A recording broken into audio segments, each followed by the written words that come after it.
Chapter 461. The interior of the banquet hall was exquisitely decorated. The hanging chandelier was extravagant and grand. The piano placed in the corner played on its own, an elegant melody slowly drifting out. The maids placed silver cutlery on the dining table. The dessert table by the wall was piled with all kinds of pastries and tea drinks. There was also a round plate emitting cold air, neatly arranged square ice cubes and ice cream balls. The summer was gradually flourishing. The temptation of these ice cubes was especially great for children. M.O. However, the first to arrive at the banquet hall wasn't the group of young boys and girls, but Dake's magic guide fairies.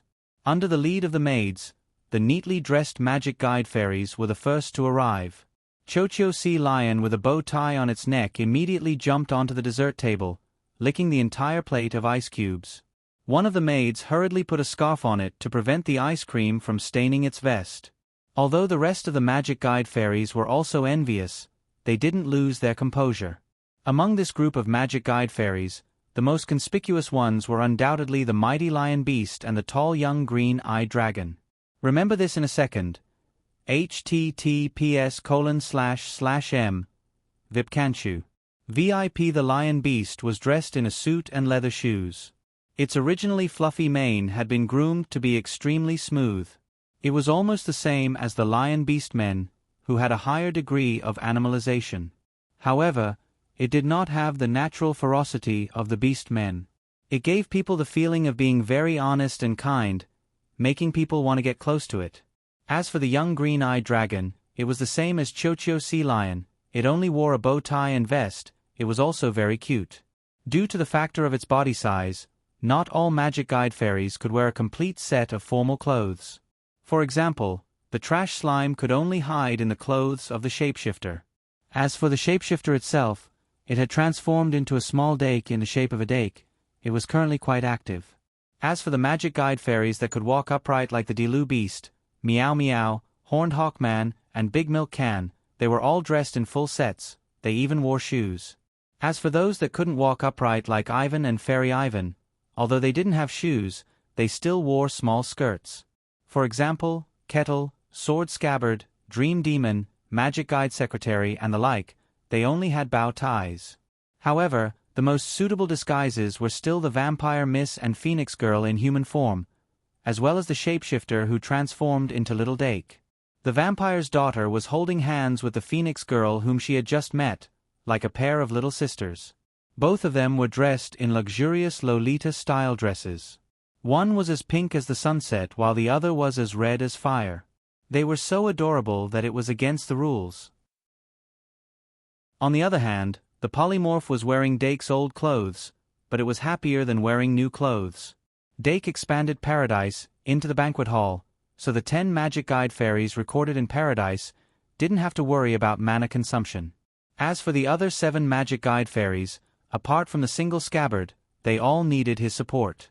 Dake's mana consumption had already exceeded his own mana recovery rate, but in order to let the magic guide fairies have fun, he took on all the responsibility. Anyway, the Duke's mansion didn't lack magic potions, so he could drink a bottle every once in a while. Not long after all the magic guide fairies entered, Dake also brought his brothers and sisters to the banquet hall. After coming from the enclosed room to the spacious banquet hall, the family members secretly heaved a sigh of relief and planned to find an excuse to disperse. However, before anyone could take the lead, the young boys and girls suddenly noticed the group of lively and adorable magic guide fairies. They were all stunned. "Who's magic guide fairies?" Thomas of the Griffin Knight Legion suddenly asked. "These are magic guide fairies?"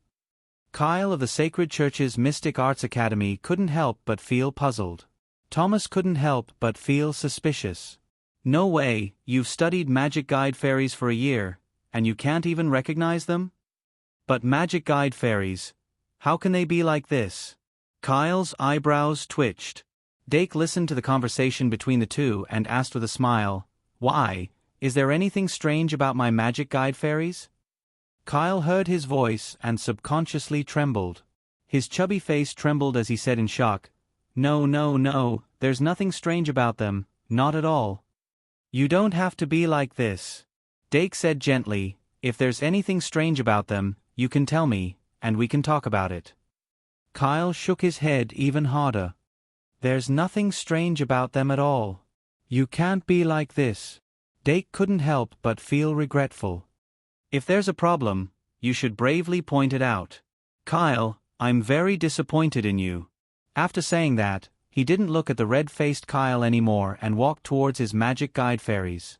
The young boys and girls who were passively following behind him saw the group of magic guide fairies immediately surround Dake after discovering him. They didn't have the slightest bit of rigidity that normal magic guide fairies had. The intelligence level of these magic guide fairies should have reached 3.0, right? The few people who knew more about magic guide fairies couldn't help but tremble in fear. They looked at Dake as if they were looking at a living monster. Wait. The siblings, John and Joey, suddenly said in surprise. The two of them followed behind. Originally, they were also secretly looking at the group of lively and cute magic guide fairies.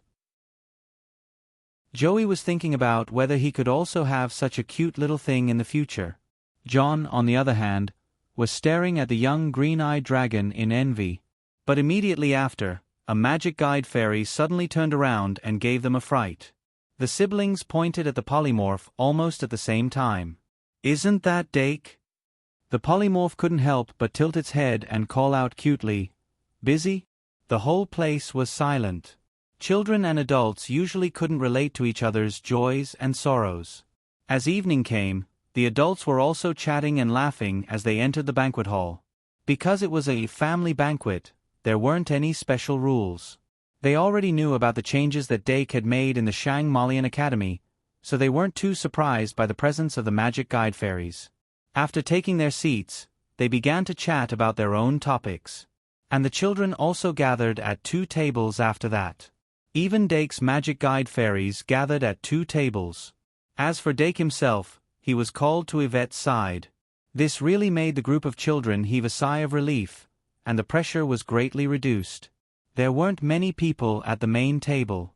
Other than Yvette and Claire, there were only Yvette's 2 uncles. As for the remaining seats, they were naturally reserved for the 3 princesses. After greeting the 2 elders, Dake sat down beside Yvette. He didn't participate in the elders' conversation, and only listened quietly. Yvette's expression was rarely serious as she exchanged views on the kingdom situation with the 2 earls. In fact, the kingdom situation had already begun to show obvious signs of unrest, and various signs were appearing frequently. Among them, the actions of the Holy Church were also quite suspicious. Yvette didn't say anything about the reincarnation of the Demon King, so the 2 earls were full of doubts about the Holy Church's actions, and thought that something must have happened within the Holy Church. The few of them gradually spread out with this as the center, and then spread to other places. Their conversation only stopped when the eldest princess Elisha arrived. The eldest princess Elisha was as beautiful as ever. Her appearance seemed to add a touch of brilliance to the entire banquet hall. Some of the rude people also subconsciously became reserved. After Elisha and a few nobles greeted each other, she went to the main table and sat down without any unfamiliarity. In recent years, she had been in and out of the Duke's mansion more frequently, so she was very familiar with the facilities in the Duke's mansion. The 2 little princesses behind her smiled and sat on the other side of Dake. "Happy birthday!" After the 2 little princesses sat down, they whispered to Dake. Dake responded politely, "Thank you." Their interactions during Halloween made the 3 of them familiar with each other again. "I heard that you got first place in the entire grade." Anna clasped her hands together with a look of admiration. Then she said, "At this time next year, you will definitely get first place in the entire grade." "She's using this trick as soon as they meet?" Dake immediately realized that she was trying to put him on the fire. He couldn't help but laugh. "Be bold. I always get first place at this time of the year." Teske. Anna suddenly lost interest and focused her attention on the table.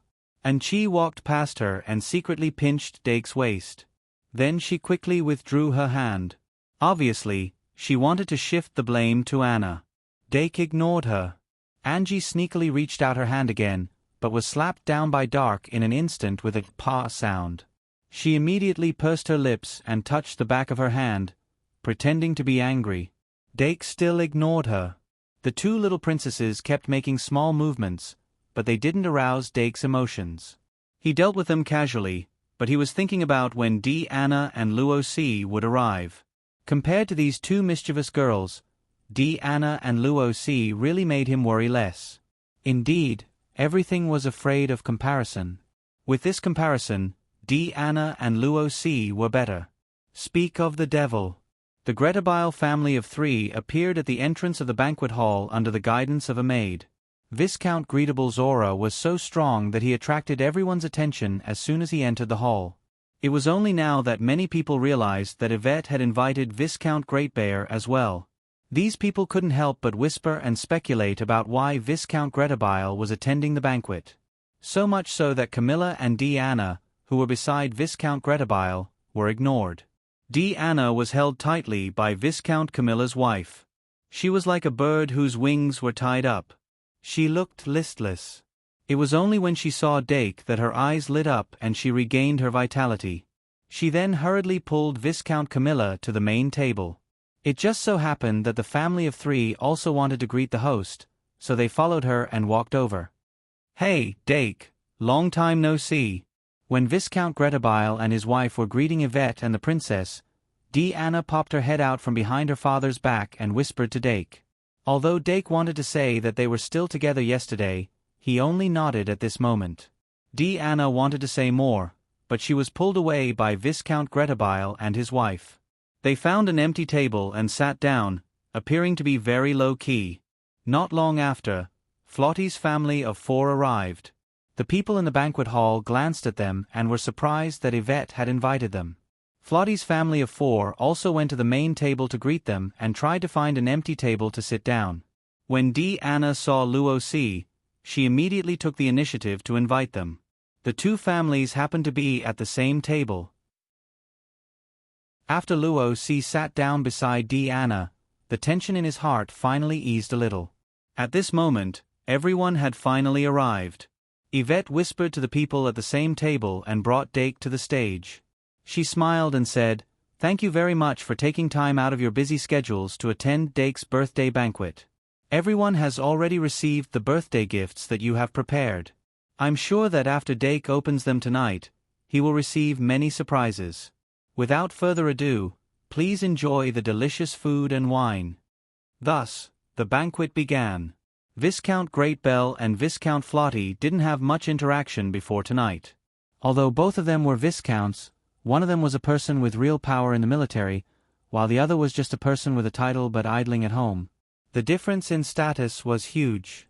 However, an invitation to a birthday banquet had connected the two people who had nothing to do with each other.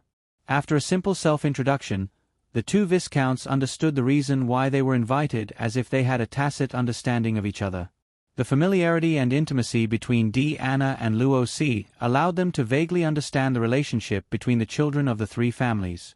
This was not a good thing for the parents of the 2 families who had the intention of promoting the marriage between their daughter, niece, and the Duke's son, because this meant that a competitor might appear out of thin air in front of them. Thus, their sharpness was concealed. Some topics were not easy to talk about between men, but between women, there were not so many considerations.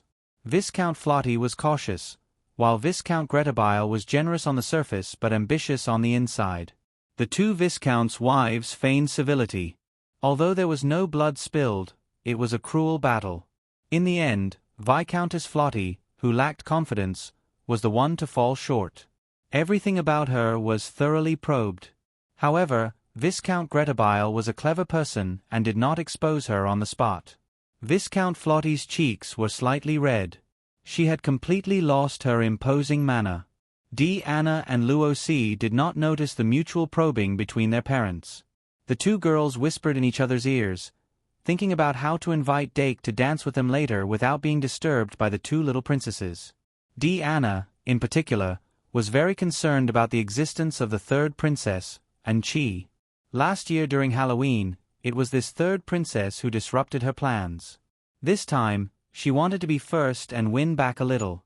Before coming here, Viscountess Greatbell saw through her thoughts and gave her a short lesson. She told her that a girl must get what she wanted. Gather your courage and take the initiative to attack. Don't worry about failure. Even if you fail, your mother will cover for you. So, just do it as much as you want. The Gretabile family also had the confidence to do so. On the other hand, Luo Si was a little envious of Anna's carefree attitude. 2 in 1 4,000 plus. Continue in the morning. Chapter 462.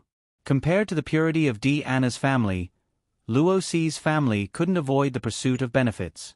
While Viscountess Flotty was willing to take the risk for her, she also wanted to use this opportunity to climb up the big tree that was the Duke's family. The couple didn't hide this little thought and told Luo Si very frankly. But after understanding this, Luo Si became more hesitant about this pursuit of love that was mixed with benefits and wasn't pure enough. What's more, she had been supporting Diana from the start. Her uncle and aunt's unexpected support didn't change her mind in the end. She could think of other ways to pursue benefits. In the end, she still wanted to pursue emotions more purely. And Anna's position in her heart was still higher than Dake's. The birthday banquet progressed at a very moderate pace. The first website was https://m. Vipkanshu.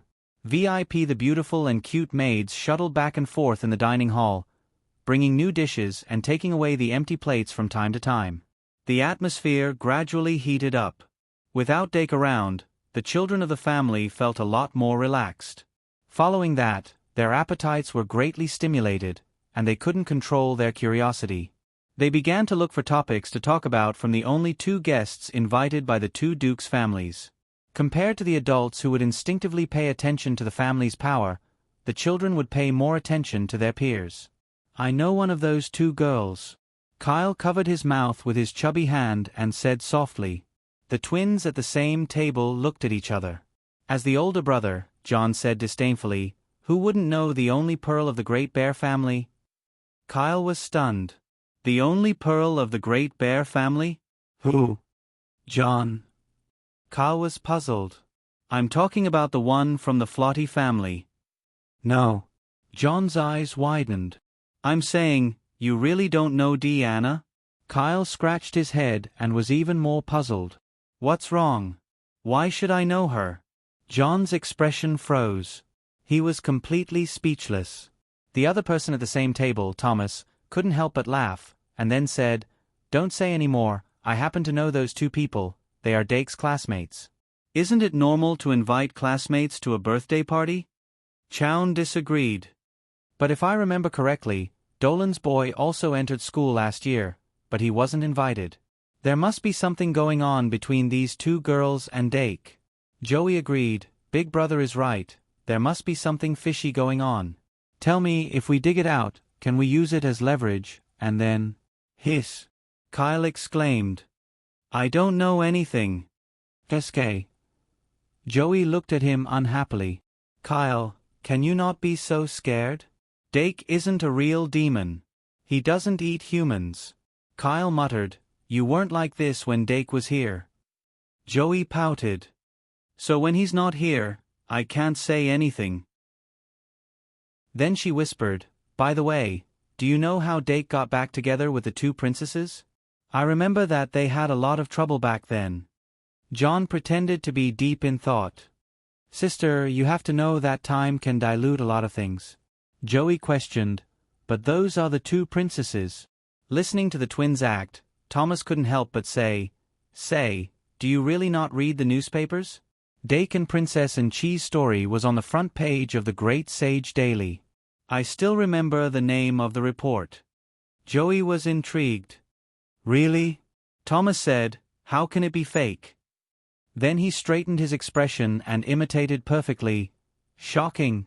The Duke's mansion and the royal family are connected by marriage, and the Duke's son and the royal princess are in love on Halloween. Joey couldn't help but laugh. Why do you make Dake seem like a hot steamed bun that everyone wants? He's so bad. Thomas still looked serious. You don't know, but what's even funnier is that the photo used in the report was of Dake and Anna dancing together on Halloween.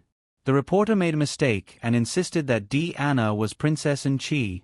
At that time, I really laughed myself to death. There's such a thing. The siblings became more and more interested and hurriedly asked which issue of the newspaper it was from. Thomas actually reported the serial number on the spot. 0000126. While they were chatting enthusiastically, time flew by. In the blink of an eye, it was already past 8 in the evening. The head maid, Olga, estimated the time and pushed a dining cart with a huge cake into the banquet hall. The cake had a total of 13 layers and was more than 2 meters tall. Each layer was made of different materials to ensure that the flavors were different. Of course, this was the 13th birthday cake that Olga had personally made for Dake. The sweet aroma of the cake attracted everyone's attention. Adults and children stopped talking and watched Olga push the dining cart to the main table. Dake stood up eagerly. Finally, it was time for the most exciting part of cutting the cake. It was not his first time holding a birthday party, so he was very clear about the process. The Dimming family emphasized self-reliance. Other things aside, the cake had to be cut by oneself. The number of people who were present had to be cut. Of course, this was a test of skills.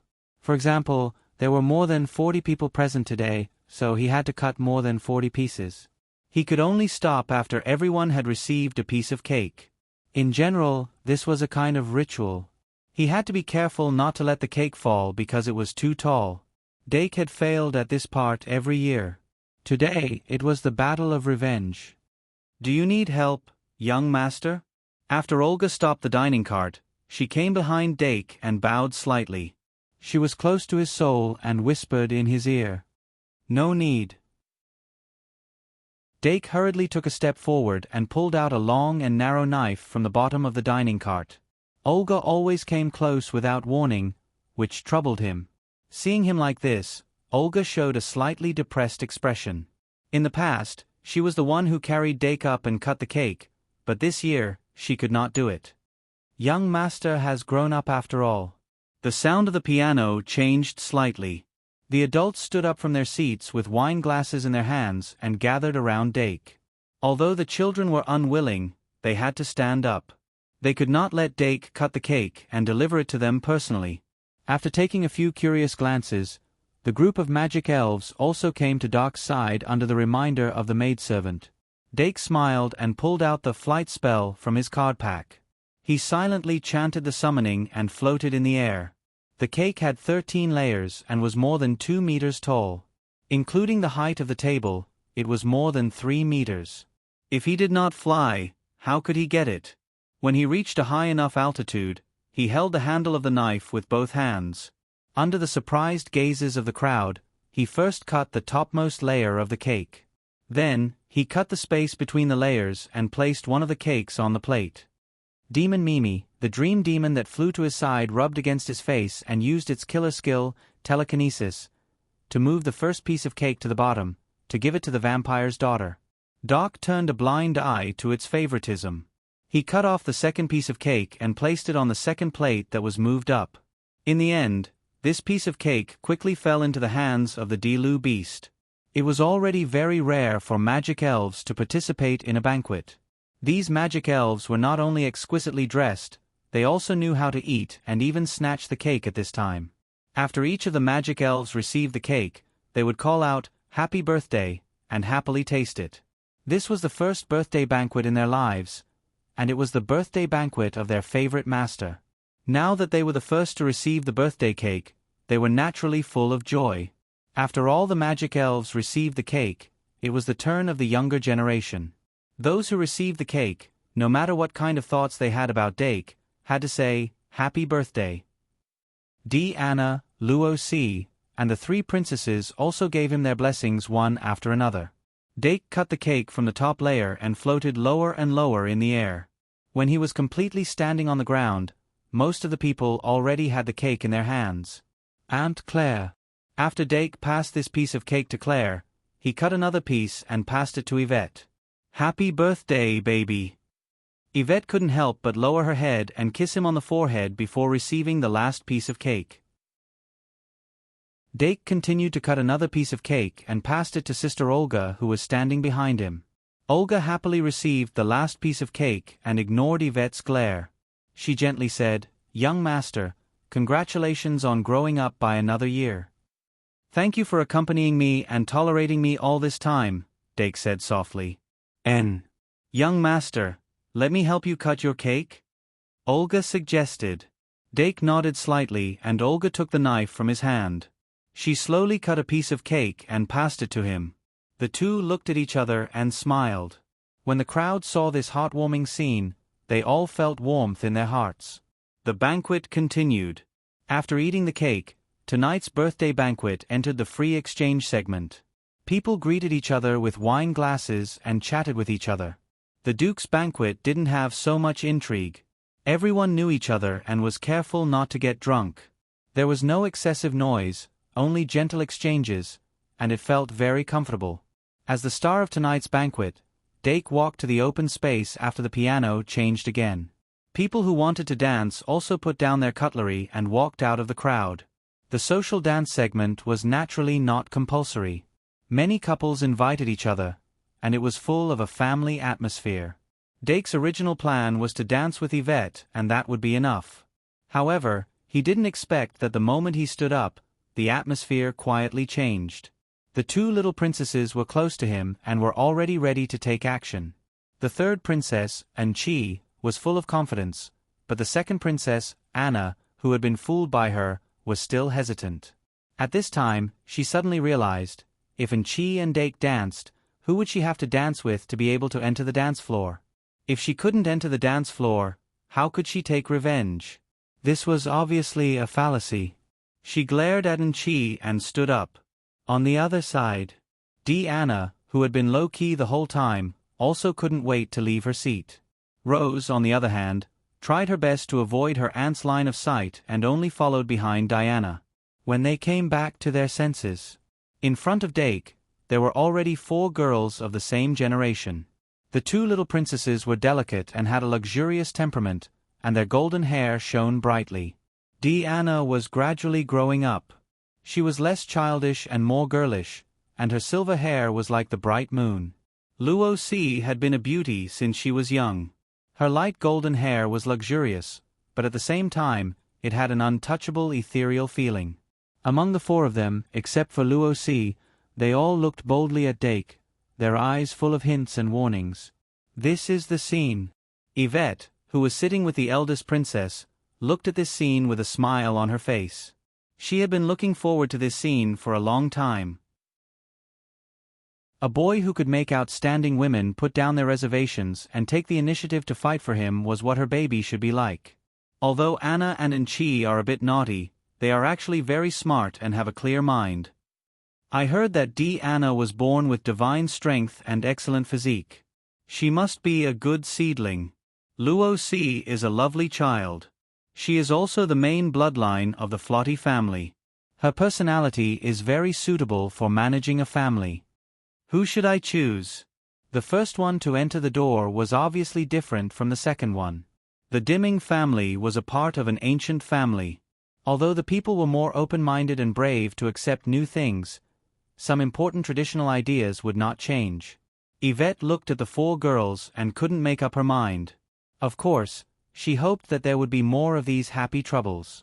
Suddenly, the head maid named Jasmine walked to her side and leaned over to whisper something into her ear. After hearing this, Yvette's face immediately lit up. Hurry and invite them over. The head maid, who was over 30 years old, stood up and quickly left the banquet hall. Not long after, 2 new guests pushed open the door and entered. A fiery aura suddenly spread with the entry of one of them. Almost everyone's gaze instinctively focused on that person. Viscount Greatbear and his wife, who were sitting near the door, narrowed their eyes. Viscount Greatbear looked as if he was facing a great enemy. Viscount Greatbear's wife, Camilla, raised her eyebrows coldly. The gentle aura on her face completely changed. Sun Warrior, City Lord Suna Montefiore, who came in from the door, also saw them at first glance. Camilla, it's been a while. City Lord Montefiore's expression was cold. Her red hair, which was like the rising sun, moved without any wind. There seemed to be flames rising around her. With half of the giant's bloodline, she was terrifying just by standing there. 2 in 1 4,000 plus. Looking for guaranteed monthly votes and blades. Chapter 463. Silver Wolf Knight, Camilla. Sun Warrior, Suna. And the link that connected them, Moonlight Swordsman, Alex. Silver Wolf Knight, Camilla and Moonlight Swordsman Alex were half-siblings. Both of their surnames were Valentine, and they were one of the distant relatives of the current royal family. Sun Warrior, Suna was the wife of Moonlight Swordsman Alex. In other words, Suna Montilfilly was Camilla's sister-in-law, and under normal circumstances, she would have to call her sister. However, the relationship between the two was not good, and it was even very bad. There were many factors involved, but the main reason was because of Alex's death. Alex was a mixed blood, and his mother was Count Valentine's second wife. She was not a human, but a rare race among the elves, Moon Elves. Moon Elves were known as the dancers under the moonlight. Even among the elves, they had a high bloodline and could absorb the essence of the moon for their own use. Remember the website, Vipcanshu. 6 Count Valentine's bloodline had bloodline characteristics very similar to the Moon Elves, and they could also use moon magic. In the ancient human empires, people with this bloodline would often become noble priests of the moon. It was because of this commonality that Count Valentine was able to obtain the favor of the Moon Elves as a human, and that was how Alex was born. But in fact, Count Valentine was not a responsible man. He was just greedy for the beauty of the Moon Elves, and did not expect to hit the mark. Therefore, Alex could be said to be the product of an accident. Count Valentine did not like Alex, and it could even be said that he hated him. And Alex's mother, the Moon Elf, only returned to the elven lands after giving birth to the mixed-blood Alex, and then lived in seclusion and did not come out. It could even be said that Alex was raised by his elder sister, Camilla, since he was a child. Originally, if it had been like this, the siblings would have supported each other, and their days would have been barely passable. But in the surprise attack of the war, Count Valentine's territory was crushed by the demon army. In that battle, Count Valentine stood up to protect the retreat of his subjects, and in the end, he died in a bloody battle. His subordinates brought Camilla and Alex along to flee with the people, but they were separated by a horde of monsters midway, causing Camilla and Alex to be separated. When they met again, Camilla was already famous, and Alex had obtained the recognition of one of the holy swords because he had activated his hero's aptitude. After that, the giant hybrid Susanna Montefiore appeared in the lives of the siblings. The three of them formed a small team, and as mercenaries, they were active in the battlefield between humans and demons. Camilla protected her brother, who was her last family member, very well and never allowed him to be in danger. But Suna thought that her behavior would only make Alex a waste. In the end, the two of them got into a dispute. After a particularly heated argument, the two of them decided to part ways. Camilla originally thought that Alex would definitely follow her, but she didn't expect him to choose Suna in the end, which was a huge blow to her. Not long after, Alex became famous as the Moonlight Swordsman. After that, the war became even more intense. Whether it was Camilla, Alex, or Suna, they all had great enmity with the demons. The two of them joined the army without hesitation. Although they were separated into the north and the south, they could always get some information about each other from the intelligence department. Until one day, Alex and Suna suddenly left the army, and the two sides completely lost contact. No one would have thought that when they parted ways, it would be the last time the three of them would see each other. After the war, Camilla tried her best to find Alex, but in the end, she only got the news that he had already passed away. Only when Susanna Montefiore built the Freedom City did Camilla know that the bitch who took her brother away had already married her brother. After many years, Camilla and Suna's daughter had already grown up, and the two of them met again in the Duke's Mansion's banquet hall. City Lord Montefiore only disliked Camilla, but Camilla saw her as a foe. The two of them were at daggers drawn. If they weren't in the Duke's mansion, they would have already fought. At this moment, Dake was preparing to hold Anna's hand and dance for tonight's birthday party. He could see that Luo Si didn't have the intention to dance, and Anna and Enchi weren't his choices from the beginning. This was the Duke's mansion, his home ground, so he naturally didn't have to give the two little princesses too much face. In short, after dancing with Diana, he would probably dance with Luo-si, and then play with the magic elves for a while. That would be the end of the night. What was left was the anticipated opening of the gifts. Every small family that was invited had at least one gift, and the maids would send them to his bedroom and put them there. In the past, the birthday gifts were things that matched his age. He hoped that this year's birthday gift would also match his current age. However, things didn't go according to his wishes, and tonight's birthday party didn't seem to end so easily. Dake didn't know who the uninvited guest was, but since he could enter the Duke's mansion, it shouldn't be too big of a problem. But this person seemed to be at odds with Diana's family. He lowered his head to look at Diana and was about to ask. Diana hurriedly shook her head. I don't know, I don't know, I don't know. Dake was amused, and observed for himself. City Lord Montefiore was a person who could easily imprint impressions in other people's hearts. The first time Dake saw her, he noticed that she was similar to Professor Pawa Cheong-si from her height and aura. Is she a hybrid giant? Dake's gaze turned slightly, and quickly moved away from City Lord Montefiore's body to look at the other person beside her. He couldn't help but frown when he saw her.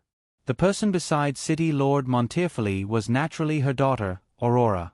Aurora, who was a quarter giant and a quarter moon elf, was completely different from her mother, who was tall and had slightly rough facial features. Not only was she born petite, but her facial features were also as delicate as a painting. Her hair color was also inherited from her father, Alex. It was pure white, with only a little silver light at the end. But more importantly, she looked quite similar to Diana. Dake could be said to have seen the flesh on Diana's face disappear bit by bit, and gradually grow a beauty's point. The young girl at the door gave him the feeling that Diana would look like after a year and a half of development. Of course, it was just a resemblance. But Dake couldn't help but ask again, what about her? You don't know her either? Diana shook her head fiercely. I don't know her. Luo-si's eyes also showed surprise, and he said hesitantly, Diana, don't tell me you have a long-lost sister? Diana shook her head again. How is that possible? At this moment, on the other side, second Princess Anna giggled. No way? Don't you even know the mayor of the City of Freedom? It can't be, right? Third Princess Nchi also said, that little one is Aurora Montefiore. She's very famous. The mayor of the City of Freedom. Is he a sun warrior? Dake's expression changed, and he had an idea in his mind. But just as he was about to withdraw his gaze, Aurora Montefiore, who looked like Diana, slightly raised her head, and her bright red eyes, which she inherited from her mother, stared at him closely. Aurora didn't care too much about the confrontation between her mother and aunt. She had already started to help her mother control the internal affairs, so she could see these things very clearly. She knew that these two people would never fight. As soon as she entered the door, she began to search for Dake. Now that she finally found him, she couldn't take her eyes off him. It had been 2 months since Easter, and her fiancé seemed to have undergone some inexplicable changes. Compared to when he won the championship at the Easter Duel Festival, he attracted her attention even more. She didn't know if it was because of Dake's change, or if it was because the connection between her and him would be cut off. People would always cherish things that were about to be lost. Aurora wondered if it was because of this that caused her to have more melancholy. There was a faint sadness in her eyes, which didn't fit in with the hostility around her. Susanna, why are you here? Yalvet's voice suppressed the growing conflict. The piano music didn't change at all. She personally got up and walked to the door, which made the other family members who had similar thoughts shut up. At this moment, Viscount Greatbear and his wife snorted coldly. Without waiting for the Valkyrie to speak, they chose to temporarily retreat. City Lord Montefiore's lips curled up, and she also withdrew her aura. Then, she turned to Yalvet and said gracefully, I haven't seen you in a long time, so I wanted to come and visit. I just remembered that it was your baby's birthday, so I hurried over. It's good that you still remember. Yalvet instantly smiled, but her gaze turned directly to Aurora, who was beside City Lord Montefiore. Is this little Aurora? She couldn't hide her surprise and asked, "Yes." City Lord Montefiore patted the back of Aurora's head and reminded her, "Hurry up and greet me." Aurora quickly came back to her senses and said obediently, "Auntie Dimming, I'm Aurora." "Yes." Yalvet walked in front of her and bowed. "It's been almost 10 years, right? You're almost as tall as my baby." Aurora's cheeks turned red, and she subconsciously tightened the corner of her clothes. "Don't stand here, come over here with me. By the way, have you eaten?" Yalvet directly grabbed her little hand and led her to the main table. Aurora felt the gazes around her, and a trace of shyness appeared on her face, but she still tried her best to say, "I ate a little." "Then eat a little more." Yalvet placed her in Dake's original seat and said, "I'll have Dake cut a piece of cake for you." As she spoke, she waved at Dake. Dake gave Anna an apologetic look, walked past the 4 girls, and picked up the knife again to cut the cake. He cut 2 pieces of cake at once, and put them on 2 plates, and brought them in front of Aurora and City Lord Montefiore. City Lord Montefiore sat in Anna's seat, and her expression eased. Although her original intention was to break off the engagement, of course, she couldn't say it in this kind of situation. Originally, the engagement between the 2 children was a private decision, and it wasn't spread out. Therefore, it was fine if it was broken off. If it was said in this kind of situation, it would be difficult to break off the engagement. Moreover, such a private matter had to be discussed in private. Only someone with a short circuit in their brain would talk about this kind of thing in public. After City Lord Montefiore took the cake from Dake, she extended her hand to Aurora. Aurora understood and immediately took out an exquisite palm-sized box. City Lord Montefiore smiled, picked up the box, and handed it to Dake. She said, "Today is the first time we've met since you've grown up. You can call me Auntie. This is the birthday present I prepared for you." "Thank you, Auntie." Dake reached out to take the box, and felt a wave of warmth radiating from it. He had a rough idea of what was inside and carefully put it away. Then City Lord Montefiore pointed at Aurora and introduced her. "This is Aurora. You've met when you were young. Of course, you definitely don't remember now." Dake observed Aurora from a close distance, and felt that she was somewhat similar to Anna. However, when he saw City Lord Montefiore and Anna's mother's hostile expressions, he knew that it was best not to ask here. Thus, he only introduced himself to Aurora for the first time, and then took advantage of the situation to retreat. The sound of the zither was still reverberating. Dake returned to the dance floor, and this time directly extended his hand to Anna. Anna was pleasantly surprised, and hurriedly reached out to shake his hand, but accidentally used too much strength. Doc hissed in his heart and held her hand in reverse, dancing ballroom dance. The 2 little princesses clasped their hands behind their backs, and gritted their teeth. However, the 2 of them looked at each other, and came to a consensus. Then, they formed a pair, and deliberately stuck to Dake and Anna's direction. Rose, on the other hand, quietly left the dance floor. However, she didn't return to her seat. Instead, she leaned to the side, picked up a cup of tea, and sipped it slightly. Her gaze unconsciously turned to Aurora, who was at the main table. As if she felt her gaze, Aurora couldn't help but turn her head to look at Luo while quietly watching Dake. Their gazes met for a moment, and then they both turned their heads back shyly. At the same time, in their hearts, they sensed some elements of each other's existence. Luo instinctively felt threatened, and couldn't help but feel a little worried for Anna. However, Anna was completely immersed in the joy of being chosen, and didn't notice the little movements of Anna and Enchi at all, let alone anything else. As for Anna and Enchi, they suddenly realized that no matter how they moved, they couldn't step on Dake and Anna's feet. Dake had already seen through their intentions, and was avoiding them. Anna didn't look at them at all, but Anna and Enchi couldn't step on her at all. 2 in 1 4,000 plus. Continue. Chapter 464. As the movements of the 2 little princesses became more and more obvious, the dance floor was filled with a different tune.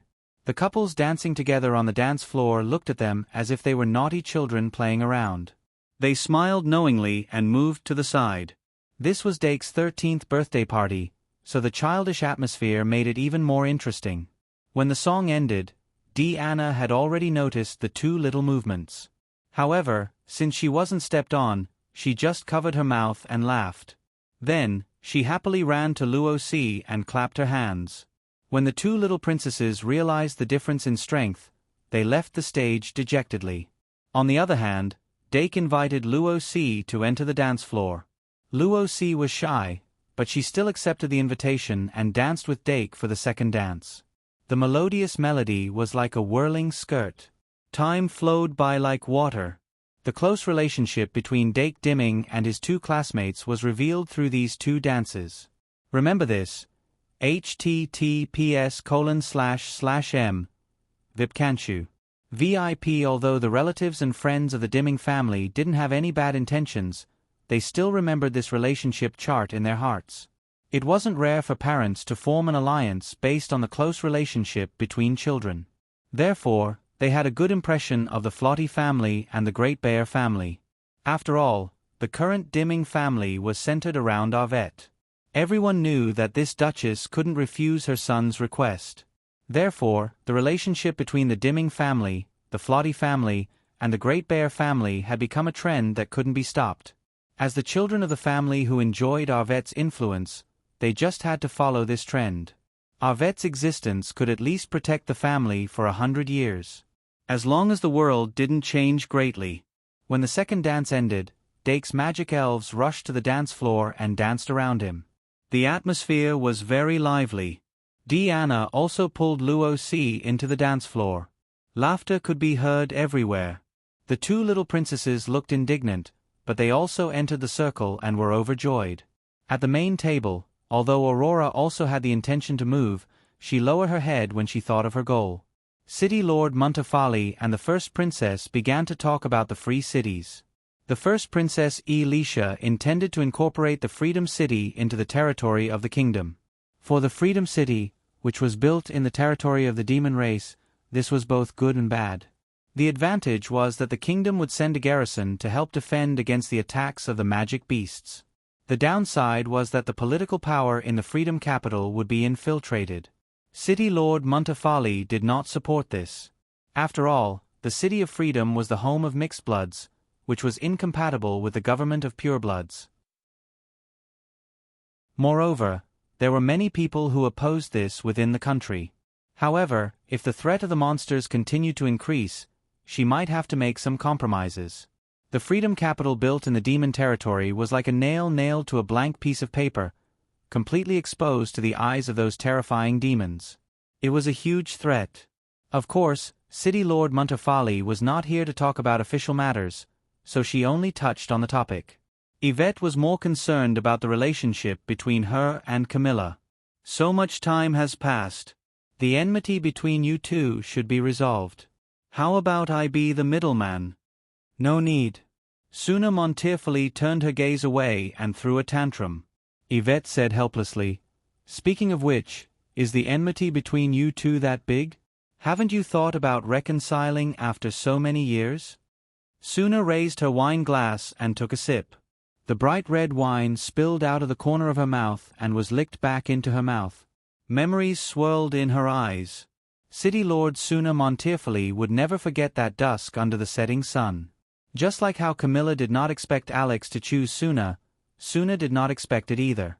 After all, although she and Alex already had feelings for each other at that time, it could not be compared to the affection between siblings.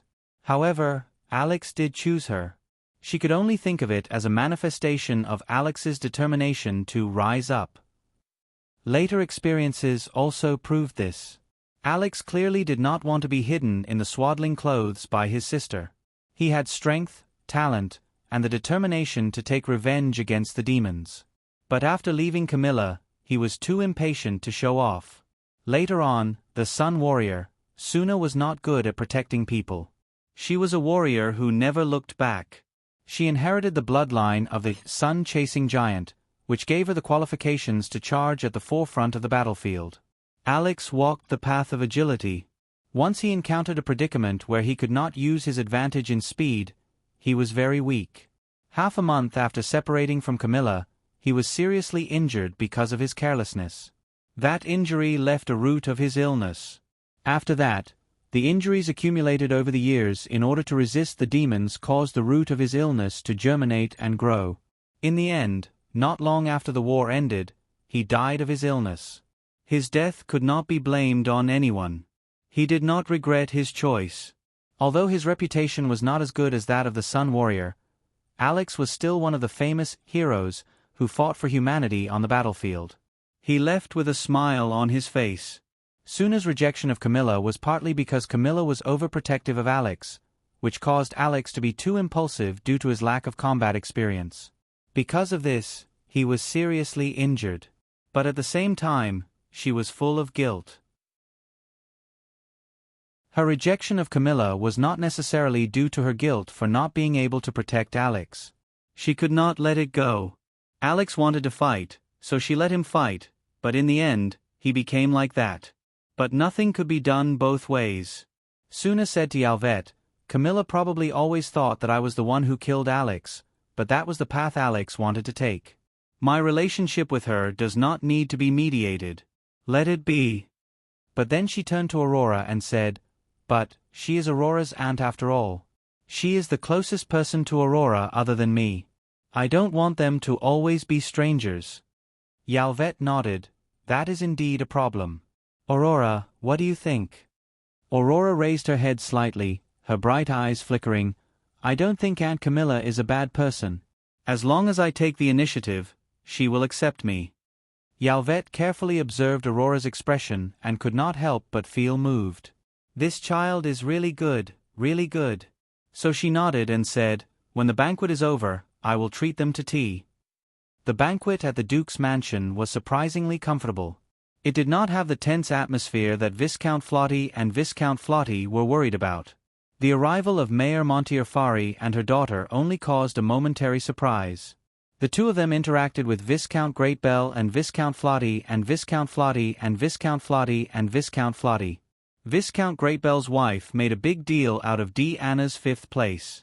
This made Viscount Flotty, who was already very satisfied with Luoc's 13th place, frown. Viscount Greatbell then mentioned Anna's amazing performance in the newcomers' competition. Viscount Flotty did not know whether Luoc had joined the dueling club or not. But as she listened, she gradually realized that she had paid too little attention to Luoc. The birth of their son caused them to focus all their attention on him and neglect their niece more and more. Now that their son had grown up, it was time to discipline their niece. If Luoc wants to compete with Anna, we can't provide any support in terms of family background. She can only rely on herself. At the very least, her academic results cannot be bad. Luoc probably did not think that this birthday banquet would cause her to be burdened with academic pressure. But to her, this might be a happy worry. At around 9:30, the banquet entered its final stage. The guests began to leave one after another. Viscount Flotty and Viscount Greatbell also wanted to leave, but they received a message from a maid. A private late-night tea party? The two couples exchanged glances and their pupils constricted. They felt that this banquet was a trap. At 10 o'clock in the evening, almost everyone had left the banquet hall. The maid swarmed in and began to clean the banquet hall neatly and efficiently. On the other hand, Viscount Flotty and Viscount Greatbell's families were led to the second floor by Miss Maid. The second floor was decorated with paradise decorations.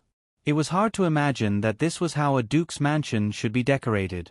However, this obviously attracted the attention of Anna and Luoc's cousins. They wanted to pounce on it and play with it. Viscount Flotty and Viscount Greatbell's gazes were a little strange. They could not imagine what the purpose of this banquet was. It was one thing for others to create a scary path to scare people, but why did you create a fairy tale-like corridor? However, they could not reject the Duke's invitation. They could only brace themselves and walk on. The maid did not bring them to the meeting hall or study room. Instead, she brought them to a comfortable family-style living room. A short table was placed in the middle of the living room. Soft sofas surrounded the table. When they stepped into the living room, they felt a faint coolness that dispelled the heat of the summer night. It was the effect of the magic tools installed in the corner. When the two families came to the living room, they saw Yvette and the others sitting lazily on the sofa and chatting. The people present made them a little nervous. In addition to Yvette and Claire, Princess Elisha was also invited to the tea party after the banquet. As for Doc and the two princesses, they were also present. However, Dake's magic elves were brought to the big bathroom by the maids. The maids treated them like children and tried to wash them clean and coax them to sleep early. Dake found it interesting and did not stop them. In addition to them, Monty and Phalai, who had just arrived, were also present. If there were no accidents, they would be staying at the Duke's mansion for a long time. Be casual. I won't entertain you. Yvette smiled when she saw the arrival of the two families. The two sofas beside the tea table were still empty. They were prepared for them. Viscount Flotty and Viscount Gretabale nodded slightly and sat down on the two sofas. Yvette saw that they were still reserved, so she said frankly, "There's no other meaning tonight. We can treat this as a parent-teacher meeting." Viscount Flotty and her husband, as well as Viscount Greatbell and his wife, breathed a sigh of relief and put away their thoughts for the time being. Yvette continued, "In 3 months, our family's Dake and your families D. Anna and Luo C. will be in the 2nd grade. Anna, and Chi, and Aurora will enter the 1st grade. In fact, they all received an invitation to enter the school in advance. As their parents, I hope that we can communicate more in the future. For example, we can make an appointment to watch their duels. In fact, I've always yearned for that kind of life." The eldest princess also smiled and said, "I'm really looking forward to Anna and Enchi's life after they enter the school. When the time comes, I'll have to ask D. Anna and Luo C. to take care of them. Don't let them run around like crazy." Anna and Angie curled their lips. They grabbed the fruits and bit into them, making crunching noises. Yvette continued, "Also, Aurora." Aurora was shy, but she still tried her best to stand up. She picked up the teacup prepared in advance and walked toward Camilla. City Lord Monty Phalai leaned against the sofa with a gloomy expression. In fact, she agreed with Aurora's initiative, but she could not help but put on an expression when Camilla was around. Aurora walked in front of Camilla and placed the teacup on the table. She called out softly, "Aunt." Camilla could no longer keep a straight face when she heard Aurora call her aunt. Tears welled up in her eyes and she suddenly hugged Aurora tightly. D. Anna, who was sitting next to Camilla, blinked. She still did not understand why she suddenly had a cousin. "It's actually true?" Dake and Luo C. thought at the same time. The world was too small. When Camilla and Aurora recognized each other, the atmosphere at the scene instantly became harmonious. While the eldest princess Elisha gave her blessings on the surface, she sighed inwardly. Aurora and Camilla's reunion meant that the City of Freedom had a solid backer in the Great Bear family. In addition, Yvette, who had a good relationship with City Lord Monty Phalai, looked like the City of Freedom would not fall.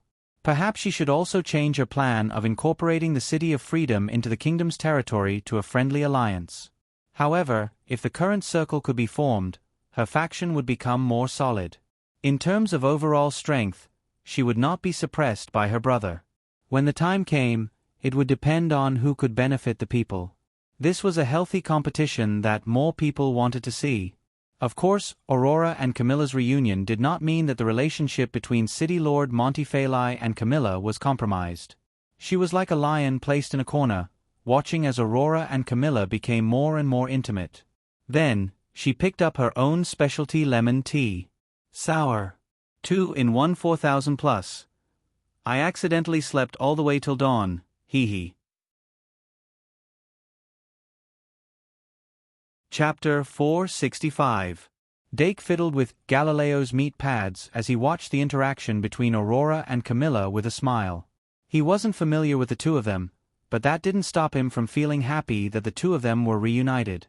Aurora and Camilla's problems were nothing more than remnants of the war. Although the war had ended, the sorrow left behind by the war hadn't disappeared. People like them who could still reunite with their loved ones were already considered very lucky. Many more people lost everything. Dake was slightly happy. It was great to be able to witness the beautiful side of the world on his 13th birthday. After the thin layer between the two of them was removed, Camilla held Aurora's hand as if she wanted to pour out all the words she had held back for 10 years. She impatiently asked Aurora all sorts of questions. Aurora patiently listened to her questions and answered them one by one. Her answers were clear and her words were appropriate. While the two of them were talking, the others naturally didn't just sit there. Website https://m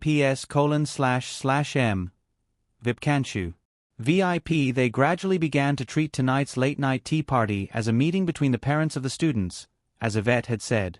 Because Claire was a professor at Shang Malian Academy for a period of time, she received the attention of the parents.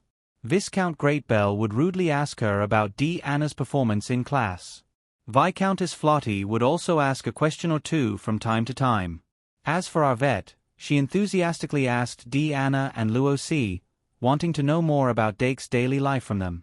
Although Dake was sitting on the side awkwardly, Anna and Luoc would excitedly answer those questions when they were asked. The fact that the three of them were always together was completely exposed through their conversations. Fortunately, when Dake was in the academy, it was basically the classroom, the library, and the dormitory. At most, there was the cafeteria, so there wasn't any embarrassing incident that could become a joke. Before this, the parents of the three of them basically didn't have any interactions in private. Even though Arvette and Viscount Greatbell had known each other for a long time, they only met to discuss business. But tonight, because of the trio, their parents quickly became familiar with each other. Perhaps if this continued, Yalvette's small wish of watching the children's duel with a group of parents could really come true. It was late at night. Everyone chatted for almost an hour. When the clock struck 11 o'clock, they had to end the conversation. Yalvette kindly invited the two viscountesses to visit the Duke's mansion often. Of course, they would bring their daughters, nieces, along. On the other hand, Camilla repeatedly reminded Aurora not to forget to visit their house more often. Dake waved goodbye to Anna, Luoc, Anna, and Enchi. In the end, the first princess boarded the carriage with Anna and Enchi. Then, in the dead of the night, the three carriages slowly started to move in different directions. This scene naturally fell into the eyes of those who were observant. After sending off the three families, Dake and the others returned to the living room. But without those outsiders, the atmosphere in the living room changed slightly. Yalvette pulled Dake, who was trying to sit on another sofa, to her side. Claire sat on her left, on the other side of the tea table. On the other side sat City Lord Montefiore and Aurora. Things were not over yet. Yalvette's words were very clear. Since Suzanne Montefiore was able to put aside the matters in the Freedom City and bring her daughter to visit the Duke's mansion from afar, of course, it was not just for fun. Thus, Yalvette slightly focused and said, "Can you tell me now? You personally came to find me. Is there something you can't tell me?" City Lord Montefiore's expression also became serious. She glanced at Claire, who was sitting next to Yalvette, and was rebutted by Claire with a smile. She knew that the Beast Sage's relationship with Yalvette was probably even closer than her relationship with Yalvette. Since that was the case, there was nothing to hide. Thus, she slowly said a term, the Easter Duel Festival. Yalvette raised her eyebrows and said, "You watched it too?" "Yes." Suzanne nodded slightly. "At the time, Principal Arti happened to be in the Freedom City, so I accompanied her to watch the competition." Yalvette immediately became vigilant. "So, you came for my baby?" Suzanne looked at Dake and nodded again. "Coming for me?" Dake frowned slightly, but his gaze turned to Aurora, who was next to Suzanne. Aurora was caught by his gaze, but she subconsciously lowered her head, her cheeks slightly red. Dake had been curious about her reaction for a long time, so he said, "Aunt Montefiore, if you have something to say, just say it. I shouldn't have done anything out of line in the Easter Duel Festival, right?" But when he said this, not only Suzanne, but even Yalvette and Claire looked at him strangely. Even Aurora quietly raised her head and stared at his face. Dake was baffled by this scene and said helplessly, "Is there a problem?" "I think I know what's going on," Yalvette said. "Suzanne, come here." Suzanne continued, "The problem isn't with you, but with your magic guide sprite." Dake's eyebrows deepened. My magic guide sprite? What's wrong with them? Suzanne said, to be specific, it's your white cat and the lion man. Dake, the Delu beast and the lion man? Suzanne sighed. It's them, two magic guide sprites with hero's aptitude. At the mention of hero's aptitude, Dake gradually had some clues. It was just that magic guide sprites had hero's aptitude. Although this was special, similar situations existed, and there were even more special situations. Among the classification of magic guide sprites, there was a human species. It contained infinite possibilities. Even if he were to accidentally refine some historical figures, it was also very possible. There had been more than one Grand Magus who had tried to replicate historical figures through magic guide sprites. Although that kind of replication could only produce empty shells, it had already been listed as a taboo and had been jointly banned. But if it was accidentally refined, there was nothing that could be done. Those human species magic guide sprites usually had special characteristics, and hero's aptitude was just one of them. Of course, the Delu beast and the lion man were not human species. Is the problem here? Dake pinched Galileo's flesh, feeling that this was unlikely. In fact, it really had nothing to do with it. Suzanne slowly said, "Do you know the origin of the title hero?" Dake nodded slightly and said, "I have some understanding of it." The origin of the title hero was extremely deep. According to the legends of this world, the first human was called Saint, which was both a god and a human. In order to protect humans, Saint had once split into three. After these three split fetuses grew up, one of them became an unparalleled hero, another one became an omniscient sage, the last one became an incomparably noble emperor, and all the heroes after that were the descendants of the first hero. They were the orthodox children of God. This was the origin of the title hero, and also the reason why hero was special. Suzanne saw him nod and continued, "The hero's bloodline comes from Saint, the orthodox children of God." But with the change of time, the hero's bloodline gradually dispersed, and more people had the hero's bloodline, while the hero's bloodline became thinner and thinner. In fact, my husband Alex also has a thinner hero's bloodline. He could have become a hero candidate, but because he refused the Holy Church's conferment, it was not recorded. To become a true hero, one must obtain the recognition of a large number of holy swords and use them to supplement the bloodline. The previous hero, Brett God, became a true hero because of this. And his descendants were born with close to 50% hero's bloodline. I think you should know who his descendant is, right? Dake nodded. White Gouda. Suzanne's expression gradually became serious. Then you should also know that White Gouda grew up in an orphanage. Dake deliberated and said, "It's like this." Suzanne said, "Your mother and I were comrades in arms of the previous hero, Brett God. We experienced the final Demon King crusade together and witnessed Brett God's sacrifice." Dake. He was great. Suzanne closed her eyes slightly. He was indeed great. He clearly had a premonition that he was going to die before the battle, but he still rushed to the front lines without hesitation. This is Brett God, a person who bears the fate of a hero. Dake. The fate of a hero. Suzanne narrowed her eyes. A hero is a person who bears the fate of a hero. Since ancient times, no one who has become a true hero has been able to live for long. Dake couldn't help but frown. So there's such a thing, but why aren't there any related records? Suzanne slowly said, "Haven't you noticed that there are very few records about heroes?" Dake couldn't help but fall silent. He didn't believe in the so-called fate of a hero, but there were indeed very few records about heroes. If one calculated the lifespan of the heroes through probability, perhaps one could really come to the conclusion that Suzanne had mentioned. This was because he suddenly realized that people's impression of heroes had always been that they had eradicated evil, but there were no stories about them after they eradicated evil. Did the hero become low-key after eradicating evil? To be able to become a true brave warrior, which one of them didn't have outstanding strengths? How could they disappear so easily? Could there really be a so-called fate of a hero? It had to be said that Suzanne's words were indeed very confusing. Yvette and Claire actually didn't refute her. This at least supported Suzanne's words to a certain extent. After a long while, it was Yvette who finally spoke. Whether the fate of a hero exists or not isn't actually important. After the war ended, I specially found someone to do research on it. The lifespan of the heroes in the past was indeed not long. Even if they didn't die on the battlefield, they would die after the war due to some kind of misfortune. I'm more inclined to believe that there's a problem with the hero bloodline itself. There's a problem with the hero bloodline itself. Dake slowly repeated it. Yvette's words were obviously easier to accept. But didn't the so-called hero bloodline in the legends come from 1/3 of a saint?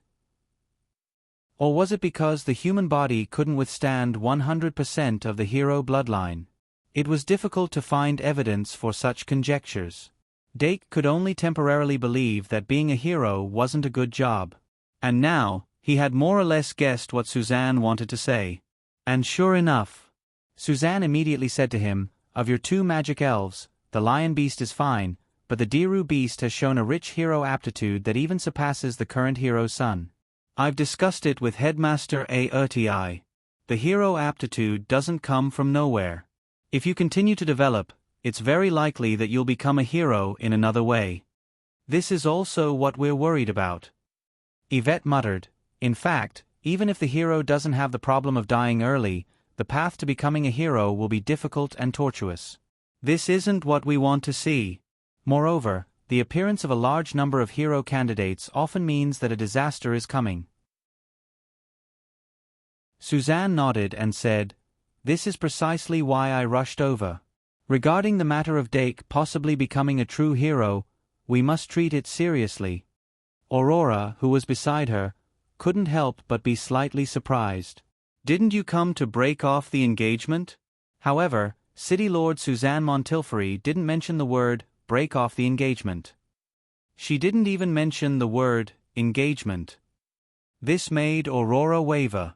Suzanne continued, "In fact, my husband's injuries have never been cured because of the hero bloodline he awakened. The poison corroded the holy sword and infected his bloodline. There isn't a single magic potion that can have an effect on a mutated bloodline." "Is it dragon blood cancer?" Yvette frowned slightly. Suzanne nodded sadly. "Yes." Dake didn't understand and asked, "What is dragon blood cancer?" Yvette slowly said, "It's a special disease that was once popular among hero candidates. For hero candidates who have the aptitude to become heroes, it's like an evil dragon that can devour their lives in an instant." Suzanne said, "In short, being a hero isn't a good job. If a new disaster really happens, let us old fellows take it on." "However," Yvette said, "it's rare for your thoughts to be so similar to mine. However, we should all know that some things can't be solved just by running away. Moreover, Dake has his own ideas, and I will support his decision. Of course, to let him have the capital to make his own decisions at all times, I have prepared a holiday package for him. Aurora is also here, so let's go together. 2 in 1 4,000 plus. Requesting votes." Chapter 466. Dake actually knew a little about Yvette's preparations, but he thought it was just a normal, summer tutoring.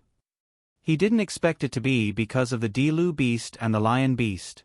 The Dilu beast and the lion beast's hero's aptitude was quite difficult to understand, even for him.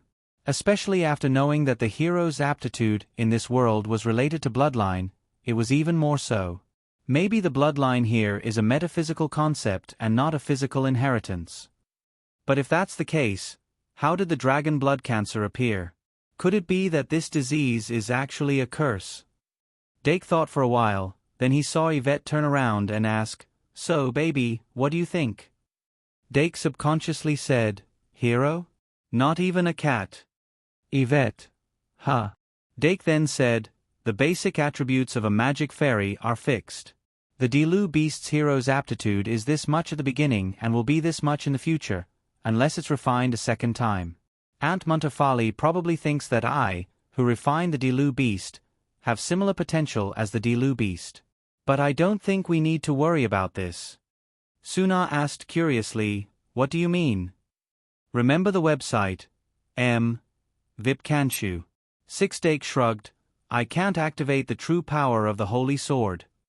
Suna said, but maybe it's just that it hasn't awakened yet. Dake sighed, awakened, I don't really like this word. Anyway, I don't have any interest in becoming a hero. Even if I really awaken the hero's aptitude as you all worry, it'll be fine as long as I don't collect the holy sword. So, for the holiday package that we're preparing for this, can we? Dake was just about to push away the summer tutoring when he saw Yvette's face quickly turn from sunny to gloomy. She said dejectedly, but this is what Mom prepared for a long time. Dake couldn't bear to see this, so he subconsciously changed the topic. Then let's try it? Yvette. *3. Therefore, the matter of summer tutoring was finalized. Dake sadly realized that the schedule for this holiday might be even tighter than when he was in the academy. After that, the two families chatted for a while. The head maid, Jasmine, knocked on the door and entered. She informed the two guests, "Your rooms have been arranged. You can sleep at any time. Then let's talk tomorrow." Yvette stood up and looked at Suna. Suna understood and said, "Let's take a bath together? It's been a long time since I had a private conversation with someone." Yvette nodded and said to Dark, "Go back and sleep early. Tomorrow morning, bring Aurora around the capital for a good stroll." "Okay, Mom." Dake turned to Aurora and nodded. "See you tomorrow." Aurora raised her small hand and said softly, "Good night." Dake smiled and left the living room. He knew very well that Lord Montefoli might have other things to say, but it didn't seem appropriate to say it in front of him. Since that was the case, he would let her talk to Yvette. After he left, Yvette called Claire and Aurora, and the four women went to the fitting room to choose their clothes. There were many clothes left behind by Suna in the Duke's mansion. Although it had been a long time, they were still well preserved. They even found Aurora's childhood open-crotch pants, which made Aurora's face and ears turn red. After each of them had chosen their pajamas, the four of them entered the indoor bath accompanied by the maids. Unlike the bathtub Dark used, this bathtub was slightly smaller. It was already filled with hot water, and steam was rising from it. Yvette took off her clothes, grabbed a bath towel, and walked into the steam. Suna looked at her flawless body with envy and said, "Time is really kind to you." Yvette smiled and looked back. "You're not bad either." Suna sighed and took off the last of her clothes. Because of her physique, her skeleton was larger and her shoulders were slightly wider. However, the muscles in her abdomen were very tight, making her waist rather narrow. The half of her body exposed by the bath towel was also more voluptuous than Yvette's. She exuded a slightly rough and wild beauty from head to toe. She didn't fear the temperature of the water at all as she stretched her long legs into the bath and slowly submerged her body in the water. Perhaps her busy work made her neglect her exercise, but the exhaustion from the long journey from the Freedom City actually showed on her body. She narrowed her eyes and felt a little sleepy under the influence of the steam. Yvette, who was beside her, was now surrounded by a faint radiance. It was a halo that flowed naturally from her body. It was the manifestation of transcendence. After this, Aurora carefully followed Suna into the water. Her petite figure was completely different from her mother's, so she was always mistaken for someone else's child. In the steam, she seemed like she would disappear at any time. Claire smiled and slid in on the opposite side of the bath, giving them a suitable amount of space. The four of them closed their eyes and soaked for about 3 minutes. Only then did Suna slowly say, "Yvette, about the arranged marriage." The corners of Yvette's mouth curled up slightly. "Have you told little Aurora?" Suna nodded and said, "This child is precocious since she was young. I don't hide many things from her, and I can't hide them from her." Yvette thought for a moment and asked, "What does she think?" Aurora grabbed the bath towel and said her thoughts. It's pretty good." Suna secretly glared at her. Yvette couldn't help but smile. "It's been so many years. You also know that I proposed the arranged marriage back then to make you feel more at ease. Now, only Claire and Elisha know about it. Suna asked, have you mentioned it to the first princess? Yvette smiled. After all, you were originally a mixed-blood resident who moved from the kingdom, so you had to mention it to the royal family. In other words, it was because of this relationship that the Freedom City hadn't been attacked by the kingdom in the past 10 years. The first Princess Elisa had also helped out in this process. Suna sighed and said softly, since even the first princess knows about this marriage, why don't we set it like this? Aurora originally thought that her mother was finally going to mention the matter of canceling the marriage. She had even prepared a lot of drafts in her heart for this. She was just waiting for her mother to bring it up so that she could argue with her and try her best to change her mind. This was the first time she wanted to go against her mother's wishes after she understood things, and because of this, she had been hesitant. However, when she finally made up her mind, her mother actually changed her mind at the last minute. Aurora couldn't help but shut her mouth. She found that she could no longer guess her mother's thoughts. However, Yvette wasn't too surprised. Instead, she asked, this isn't your original intention, right? Suna's face was hidden in the mist, and it was unknown what expression she had. However, she still said, you've already guessed it, haven't you? When I first came, I actually wanted to cancel this marriage. Yvette smiled. I can see it. I have the same worries as you. Before tonight, I was actually very afraid that Dake would stubbornly insist on his own way and want to become a hero. After all, becoming a hero is something that all children of this era yearn for. Suna said, but now I know that he has no intention of becoming a hero at all. The fate of a hero is difficult to change. Even people with a thin bloodline will encounter hardships. I really don't want Aurora to be like me and lose the person she loves the most in the future. Yvette said lightly, no, I will protect him well. Suna said, I know now. He is more responsible than I thought. If I miss out on him, I can't imagine where else Aurora can find a more suitable husband than him. So, our marriage.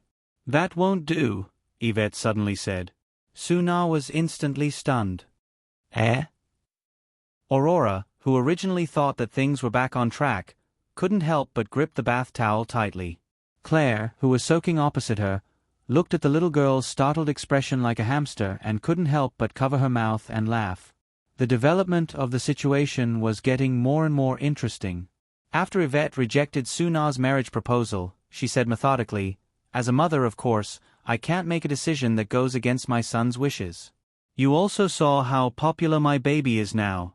Whether it's Anna from the Great Bell family, Luo Si from the Flotty family, Anna and Enchi, they all have thoughts about him. And he doesn't reject Anna and Luo Si. I am sure he would hate me if I arranged this marriage for him without permission. No, absolutely not. As she said this, she shook her head vigorously with a troubled expression. But Suna could clearly hear the pride in her tone.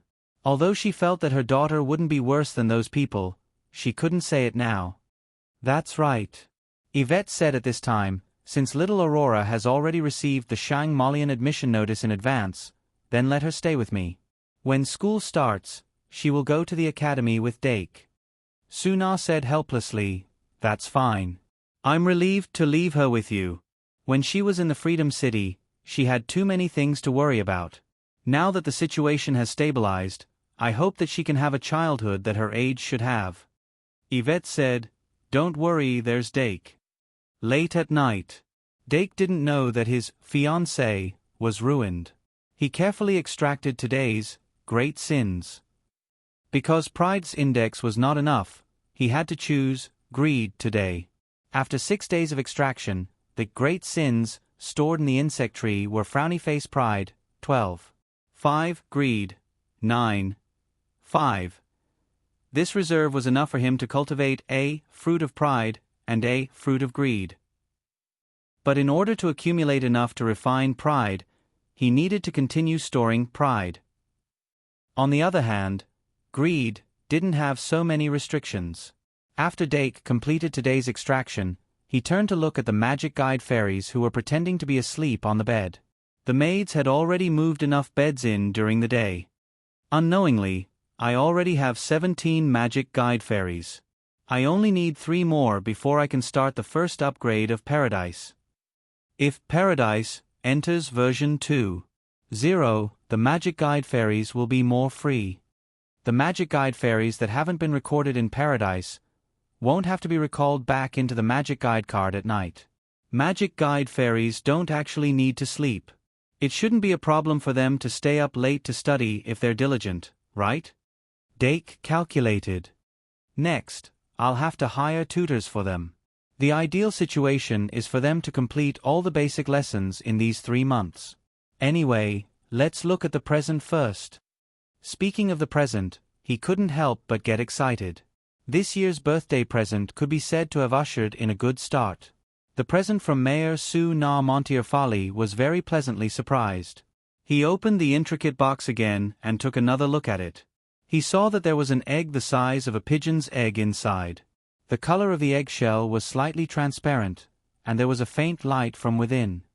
If my judgment is correct, this should be a fairy egg.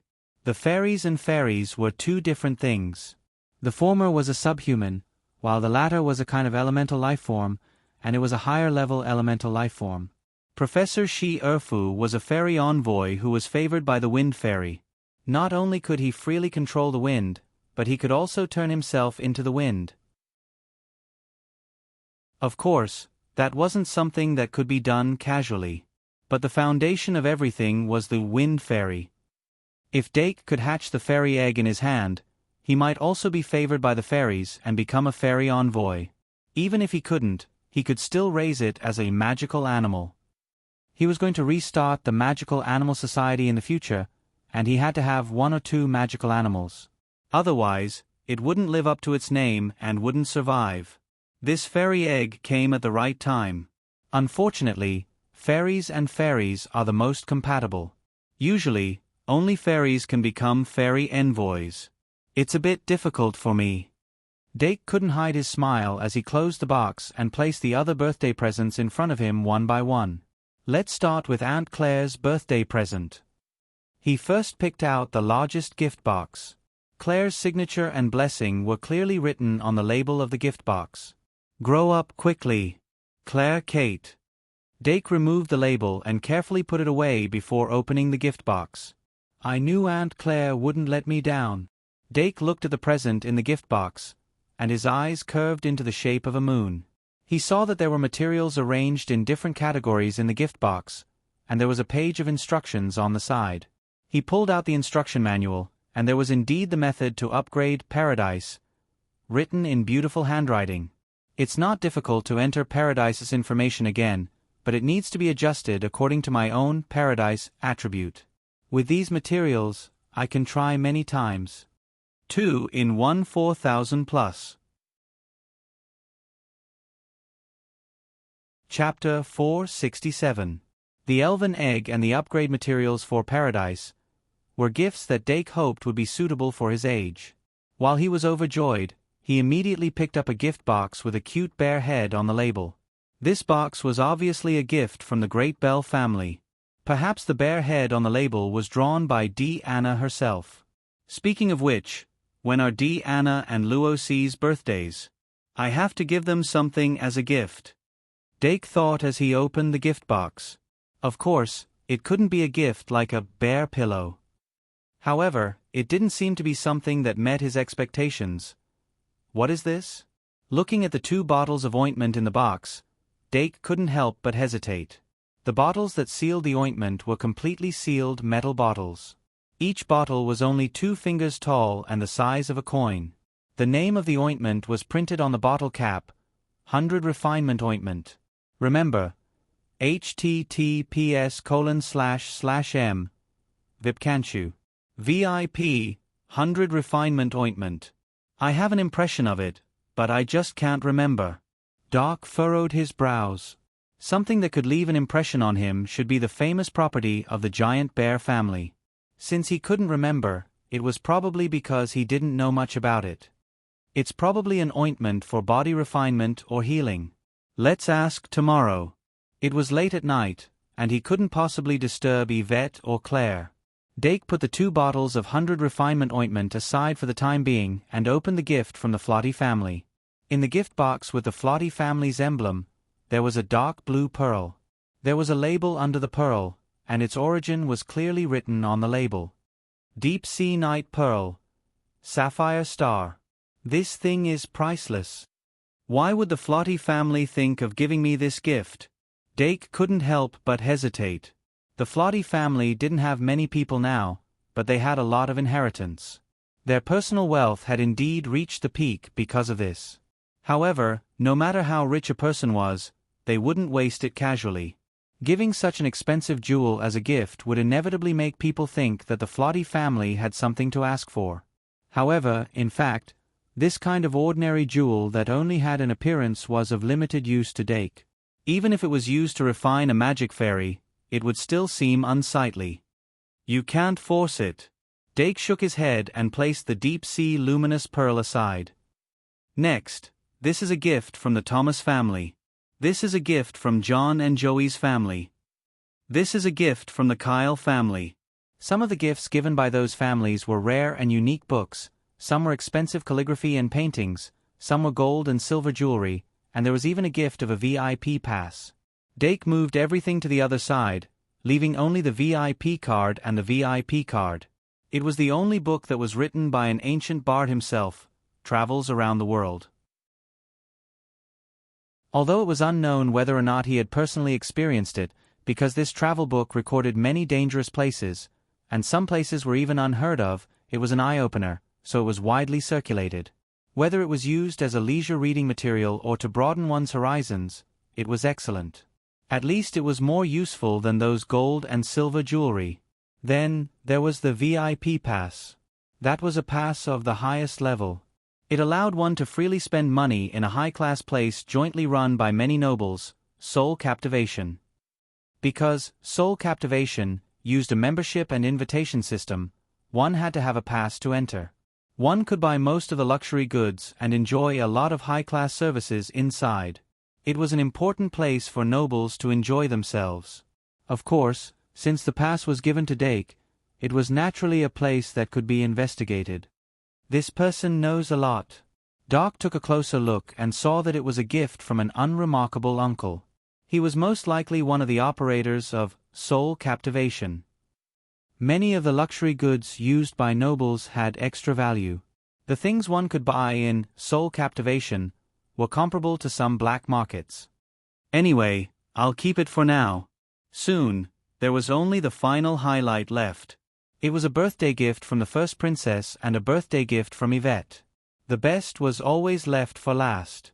Dake took the first princess birthday gift and opened it.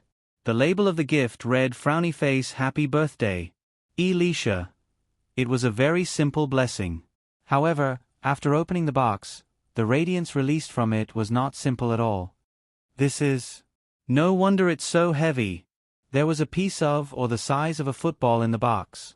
Because it had obviously been purified and refined, the surface of this or had no impurities. It emitted a silver-like radiance and gave off a cold and sharp feeling. It was called Cockoroach Steel. It was a precious mineral that was first discovered in a place called Cockoroach. After it was developed and used by a mage, it was renamed Magic Steel. Magic Steel had extremely special properties. It was naturally very hard and could absorb magic. Once the magic injected exceeded a certain threshold, the magic steel would show extremely strong ductility and plasticity. Even if one was not a professional blacksmith, they could still use magic steel to create armor and weapons. The combat armor that Yvette refined in the early years mostly used magic steel as the main body. In the current situation where raw materials were getting scarcer, this whole piece of magic steel was extremely difficult to obtain. Princess Elisha probably gave this gift because she considered that I can refine combat armor cards. This is a good thing, but I'm afraid that if Meow Meow doesn't have a good grasp of magic control, it can't be refined. If that's the case, I can only do it myself. It will take too much time. Yes, let's wait for Meow Meow to master magic control. Dake decided. Then, he finally picked up the gift from Yvette. Every birthday, he looked forward to his mother's birthday gift the most because it could always hit his spot. It was the thing he wanted the most at that time. But this year, he didn't even know what he wanted the most. Other than the problem of the bloodline core that could not be solved for the time being, he mostly relied on his own efforts to get what he wanted. Let's see what kind of surprise Mother can bring me. Dake opened the last gift box with great interest. The label of the gift box, as usual, said, "Happy birthday, baby." After opening the box, he saw a glowing seed floating in the air. The seed's appearance was nothing out of the ordinary. The glow it emitted was a kind of gentle green light. With Dake's knowledge, he could not recognize its origin at first glance. He had to pick up the manual that came with it. The manual had a simple description written in fine handwriting. Diesel's seed. The seed of the desire tree is obtained from the branches of the mother tree of desire after several generations of reproduction. The superior product of the insect tree. Speaking of the tree of desire, Dake had some understanding. The insect tree that he had been using was a subspecies of the tree of desire. As a superior product, the tree of desire was certainly not only the size of a potted plant. Under normal circumstances, it could grow to 15 to 25 meters. The trunk was thick and the crown was extremely lush, like a banyan tree. Every branch and every leaf of the tree of desire could be used to store emotions, desires, knowledge, and other mental substances. It was very stable and would not cause any contamination to the mental substances. The storage time would pass with the lifespan of the tree of desire. Using the branches of the tree of desire, one could also artificially create a superior thinking bottle. A normal superior thinking bottle had the same storage as the thinking bottle, which was 30 drops. However, it was more stable and had a shelf life of up to a month. Using the branches of the tree of desire to create a superior thinking bottle had a shelf life of up to 3 months. Using it as a replacement for the insect tree was an excellent choice. The only problem was that the catgrass might not like to use a bottle to absorb great sin. Therefore, the insect tree was still necessary. In short, this is what I need the most right now. Otherwise, with the insect tree's storage of only 24 drops, it won't be enough. The problem now is where to plant it, how to cultivate it, and how fast can it grow. Tomorrow morning, I'll have to get some related books to read. Dake was in high spirits as he tried to cultivate Diesel's seed into a tree in these 3 months. After opening all the gifts, Dake counted his gains and listed all the things that might be useful together. They were Elf Egg, Paradise Upgrade Package 100 Refined Pace Travels Around the World Haunted by Dreams Pass Magic Steel Diesel Seed. All in all, he had gained a lot. He couldn't help but think that there were 365 days in a year for his birthday. After calculating the birthday gifts, Dake crawled into bed with satisfaction. He didn't know when something cold had crawled into his bed, but it made him feel refreshed and his quality of sleep improved. The next day, when the sunlight shone into the room through the curtains, Dake suddenly woke up and realized that he had slept late again. After returning home, he felt relaxed. In just 2 days, he seemed to have thrown away all the good habits that he had cultivated in the academy. This won't do. Dake shook his head and yawned, then carried Chochio Sea Lion out of bed. Sometimes he would think that if he wanted Chochio Sea Lion to evolve, he would most likely need the Great Sin card. But where would he find the card? This was a difficult question. Let me think, what do I need to do today? His floating thoughts gradually calmed down. He would put his studies aside for now. Right, hatching the elf egg and planting Diesel seed. And bringing Aurora around the Imperial City. It's quite annoying. Thus, Dake dragged his feet out of bed and grabbed a Greed 3 card to use on Trash Slime. In the name of Dake Dimeng, I'll use this card to evolve. When Trash Slime successfully evolved into Greed Slime 2, he buried his entire body in it. Very soon, he felt refreshed. With Greed Slime 2, he didn't even need to wash his face. Even so, Dake still went into the bathroom to wash up as usual. After he was done, he changed his clothes and put on his card bag. He also put the Haunted by Dreams pass into his bag and prepared to leave. Whoosh! The little demon beast suddenly flew over and accurately landed on his shoulder. Dake didn't throw it back and just left the bedroom. Aries. Olga was already standing beside him. "Young master, do you want to eat?" she asked gently. Dake shook his head and said, "Of course I want to eat breakfast, but Sister Olga, you don't have to do this for Dake." "I like it." Olga revealed a bright smile.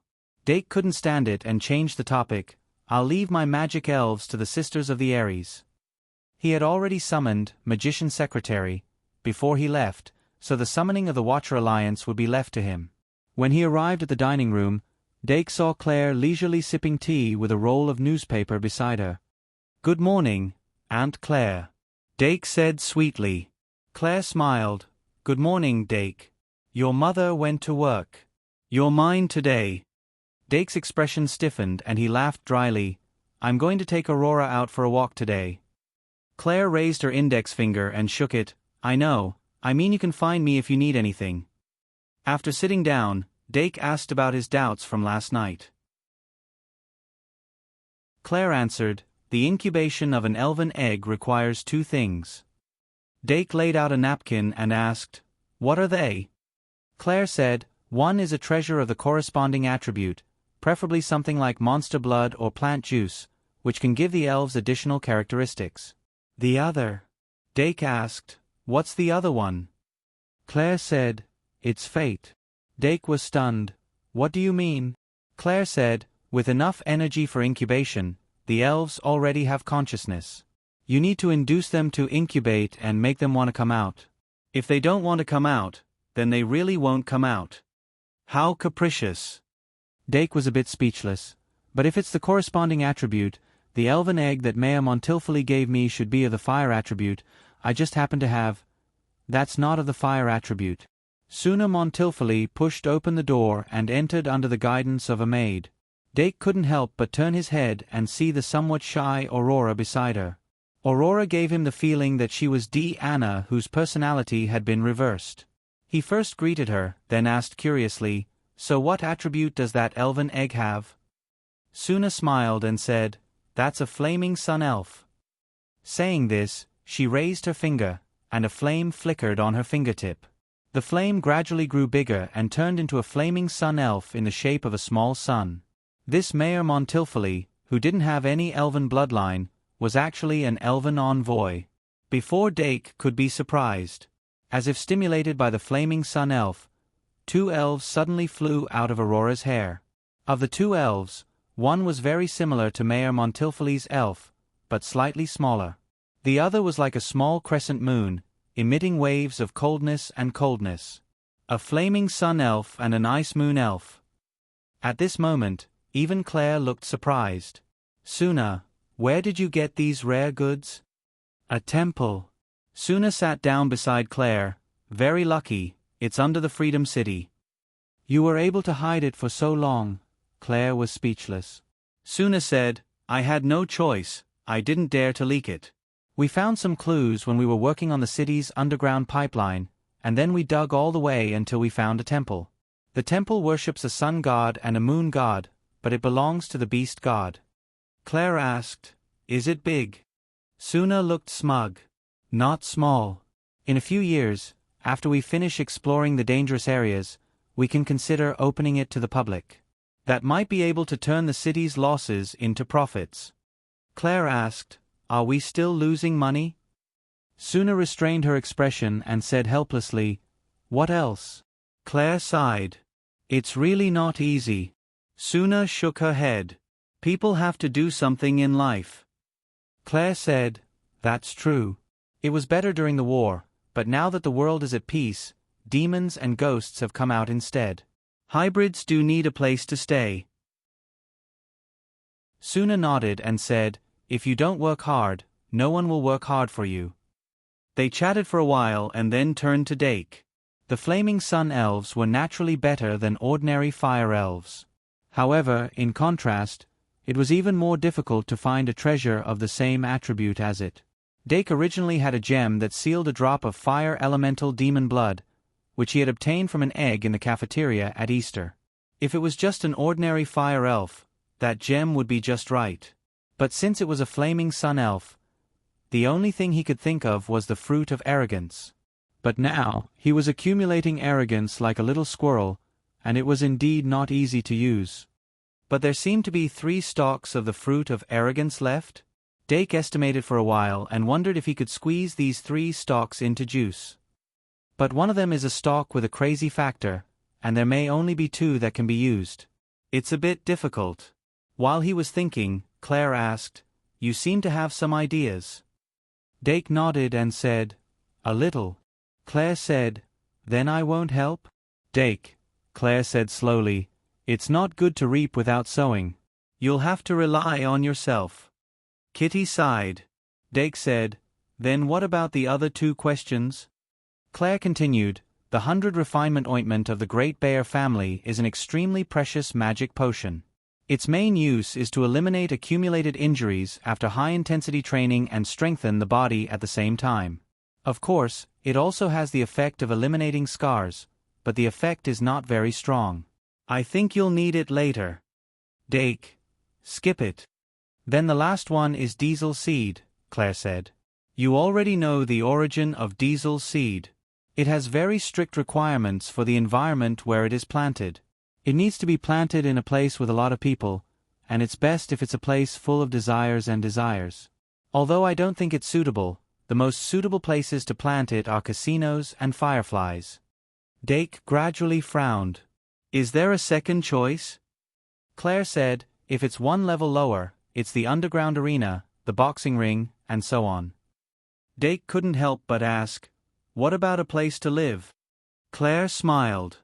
"Of course, for the sake of Diesel's tree's safety, it can't really be planted in those chaotic places. I suggest planting it in the backyard. The people in the Duke's residence are enough for it to thrive. You probably don't know, but the leaves of Diesel's tree have a special function." Dake's brows relaxed and he asked curiously, "What is it?" Claire said, "Thought imprint." Dake, Claire said, "It's a natural imprint. It can imprint the thoughts in one's mind onto the leaf, and it can be used repeatedly. The disadvantage is that the average person's thoughts aren't clear enough. It requires a high level of spiritual power. It's the perfect material to make a notebook." Dake immediately understood.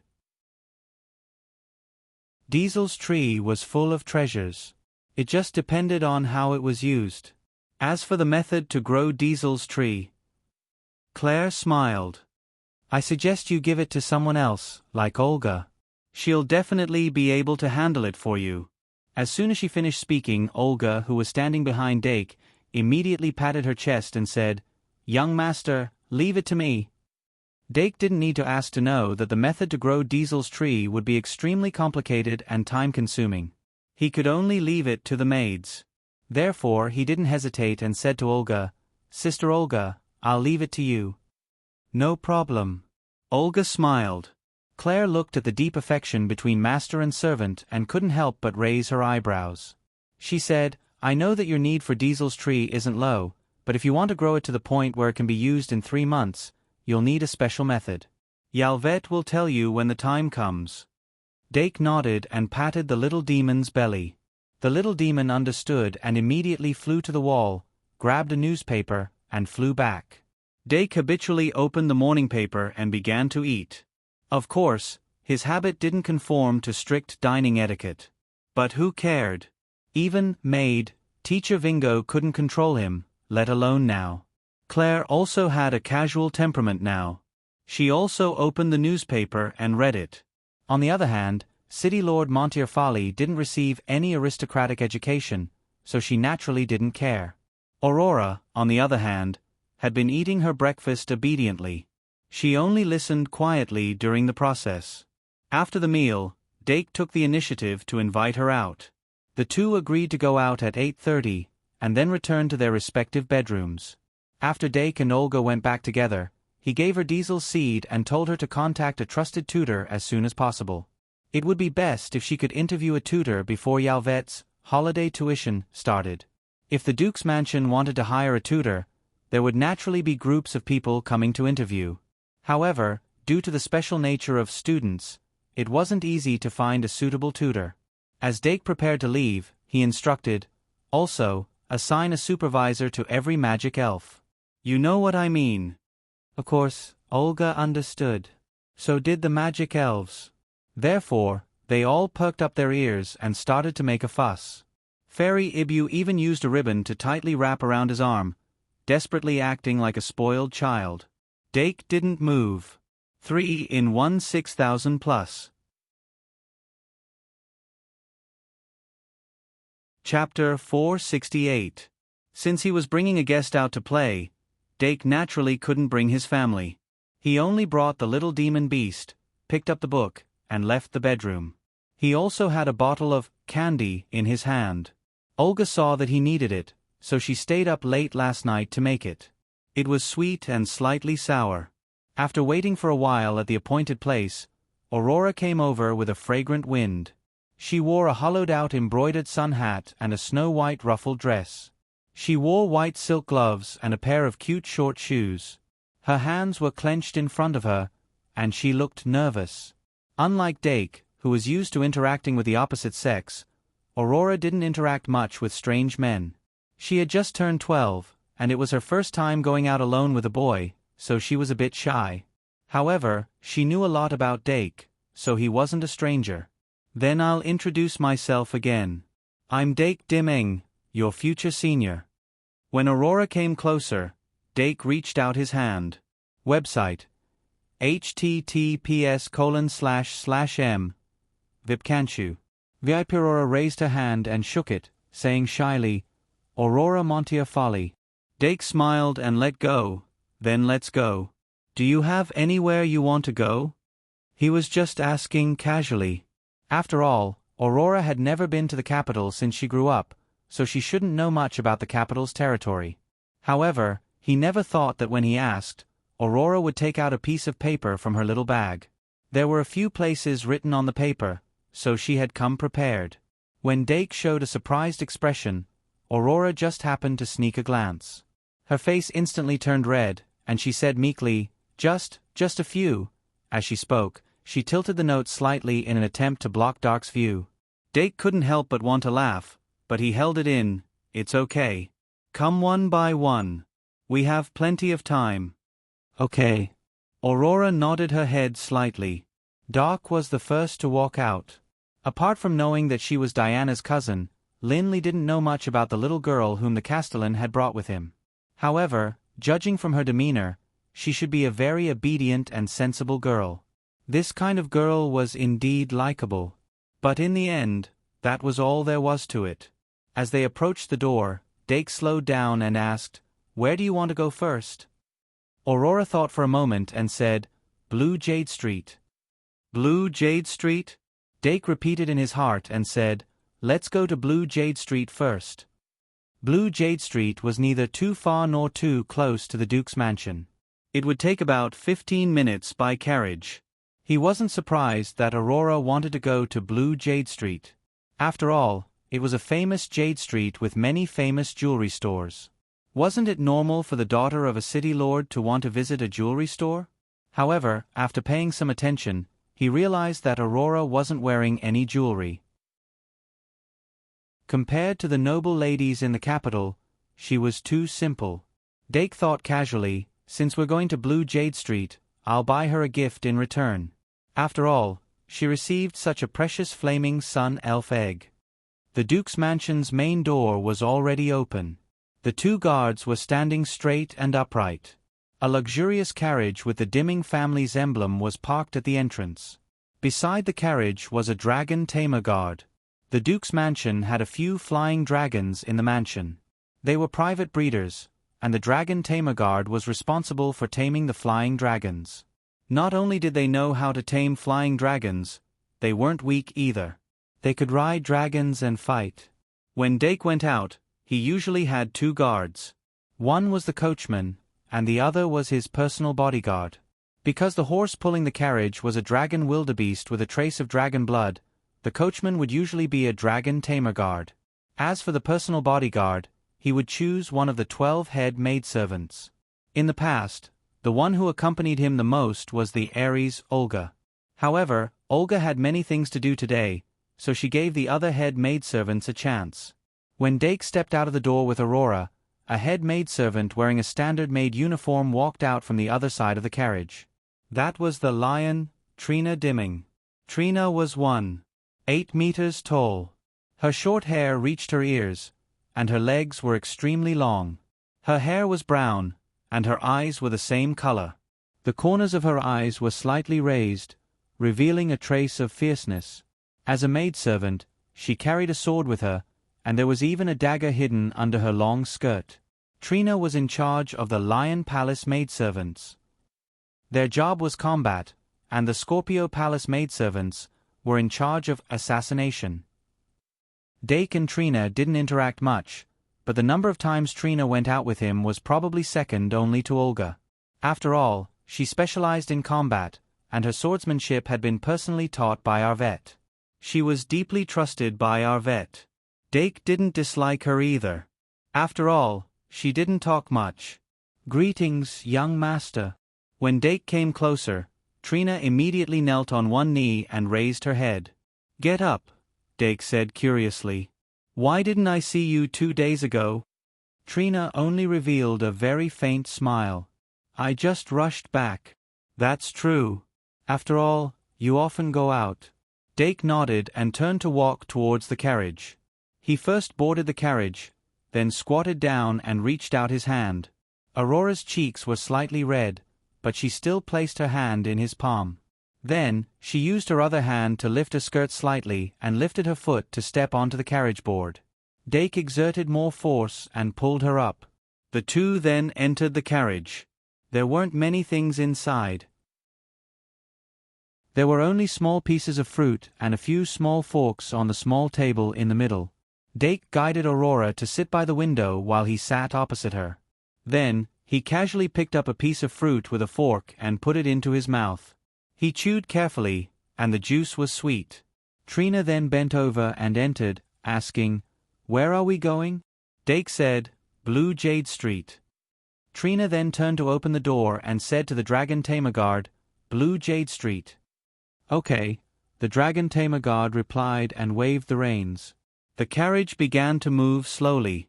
Because the chassis of the carriage had been installed with a special magic array, it almost didn't feel bumpy inside the carriage. When the carriage stabilized, Dake took the initiative to find a topic to talk about. "Aurora, what kind of city is the City of Freedom?" Aurora took off her hat and put it on her knees, whispering, "It's a very lively place. Although it still can't solve the residents' domestic needs very well right now, it's constantly improving. It'll definitely get better and better in the future." Dake said, "I heard that it's very dangerous outside the City of Freedom?" Aurora nodded and said, "After all, it was built in the former territory of the demons. There will be attacks from demons every once in a while. But we're doing our best to develop the adventurer culture. We've already successfully applied to establish an adventurers guild. More and more people are coming to the city to help us clean up the surrounding demons." Dake said, "The demons themselves are both danger and wealth. With an endless supply of demons, it means that the City of Freedom will always have a way to obtain demon materials. The industries derived from this, such as processing and trading, may become the pillars of the City of Freedom." Aurora said with a hint of excitement, "It's like this. I hope that one day, the City of Freedom will become the world's largest trading market for demon materials. When that time comes, more and more people will come in and out of the City of Freedom. These people will let go of their prejudices against mixed bloods in their interactions, allowing mixed bloods to be accepted little by little. Once mixed bloods can be treated equally in other places, the City of Freedom will be truly free." Dake said with a smile, "That day will definitely come." Aurora grabbed the brim of her hat and lowered her head. "Thank you." The carriage moved quickly with the dragon wildebeest pulling it, and soon entered the city. The carriage slowed down. Dake opened the curtains and looked out, enjoying the joy of seeing familiar scenes with a different mindset. Aurora followed suit and observed the ecology on both sides of the street. The City of Freedom was naturally far less lively than the city of the capital. Aurora looked and looked, then suddenly asked, "Are there wanderers in the capital?" Dake was a little curious about why she suddenly asked such a question, so he said, "Why, what did you see?" Aurora said, "Two wanderers are arguing." Dake said, "The world is moving forward, and there are always people who can't keep up. Moreover, there are countless sorrows left behind by war, and wanderers are just one of them. Someone has set up a wanderer rescue station in various places, but not all wanderers are willing to be rescued." Aurora was puzzled. Why aren't they willing to be rescued? Dake was silent for a moment, then said, "Dignity, laziness. Some people can't put aside their dignity, and some people are unwilling to work. The core of the Wanderer Rescue Station is to help wanderers get jobs, not to let them eat and drink for free." Aurora fell into deep thought. Soon, confusion flowed from both sides, and the clamor hit them in the face. They arrived at Blue Jade Street. The carriage stopped by the side, and Trina got off first, followed by Aurora, and then Dake. Aurora was still a child after all, and her eyes lit up when she saw the bustling scene around her that she had never seen before. People came and went on Blue Jade Street, and from time to time, loud shouts could be heard. The sounds of quarreling seemed to have completely blended in, and didn't seem out of place at all. This wasn't a real high-end jewelry district, and the people here were all mixed up. Dake walked in front with great familiarity, introducing all kinds of shops to Aurora. Aurora listened on the side, but didn't show any intention of entering the shop to observe. It was only when Dake mentioned a jade shop called Flowing Sky Square that her eyes lit up, and she said, "Can I go in and take a look?" Dake looked at the brand new signboard of the Flowing Sky Square, and couldn't help but have a strange look. But he still nodded and said, "Of course." So, the two of them walked into the Flowing Sky Square, accompanied by Trina. As one of the most famous shops on Blue Jade Street, the Flowing Sky Square mainly sold unprocessed raw stones. Of course, there were also jade ornaments, but they were all made by the shop owner himself out of hobby. When Dake entered, there were originally many people inside. But as he walked in, the expressions of the people gathered in the center suddenly changed, and they all put down what they were doing, lowered their heads, and slipped out of the shop in a hurry. The shop owner of the Flowing Sky Square's expression changed greatly, and even revealed a look of panic. But seeing that Dake didn't have any intention of leaving, the shop owner had no choice but to brace himself and walk out to greet him. "Isn't this young Master Dimming? What brings you here?"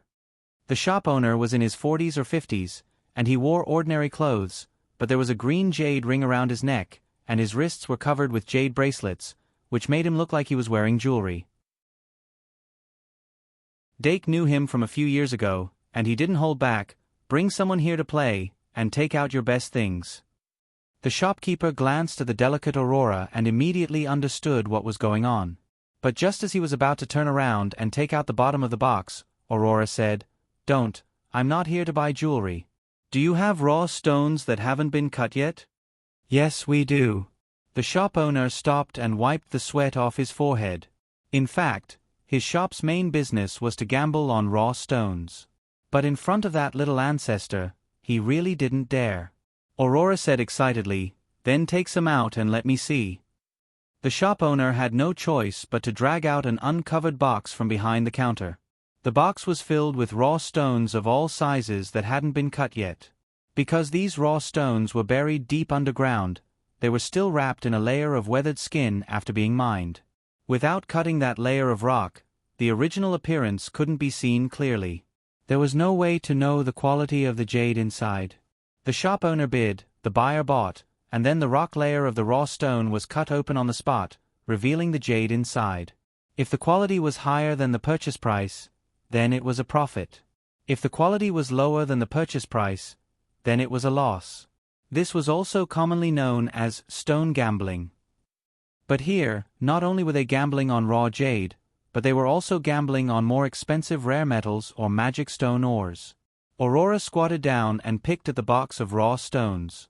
Dake accompanied her and had nothing to do, so he also looked inside. But Aurora couldn't see past it. After picking for a long time, she stood up. Dake asked curiously, "Aren't you going to try?" "No," Aurora said happily. "I'm just here to take a look."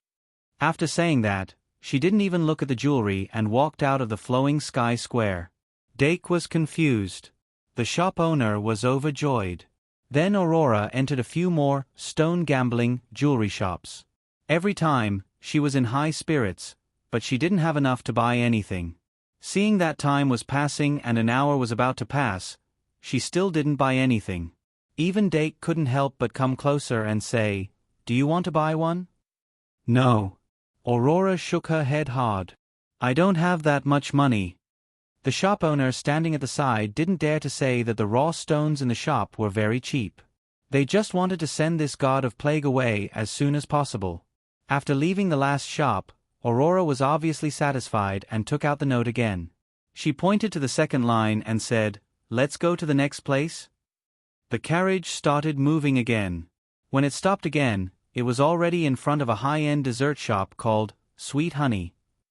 Dake thought that Aurora came because of the shop's reputation, but he didn't expect that it was true. However, she still didn't buy anything.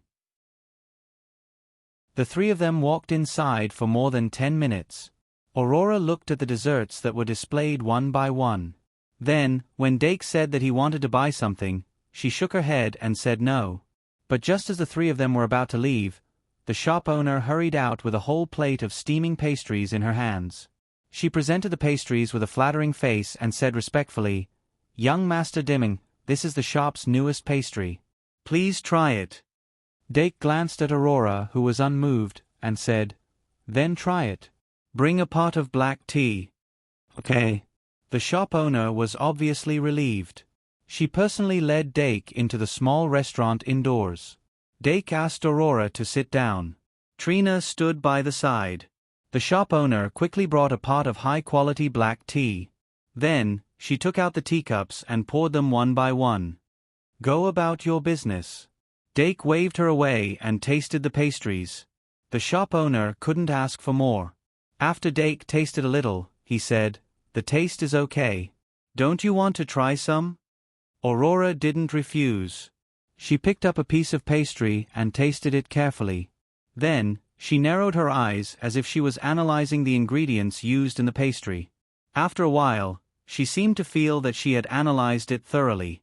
Then, she ate the whole pastry. Dake said calmly, "How's the taste?" Aurora nodded slightly. "It's great." Dake didn't say anything else. He turned to look at the crowd outside the floor-to-ceiling window. His eyes showed some memories. After finishing the pastry in front of him, Dake refused the shop owner's offer to order more. Instead, he asked Trina to pay the holy coins.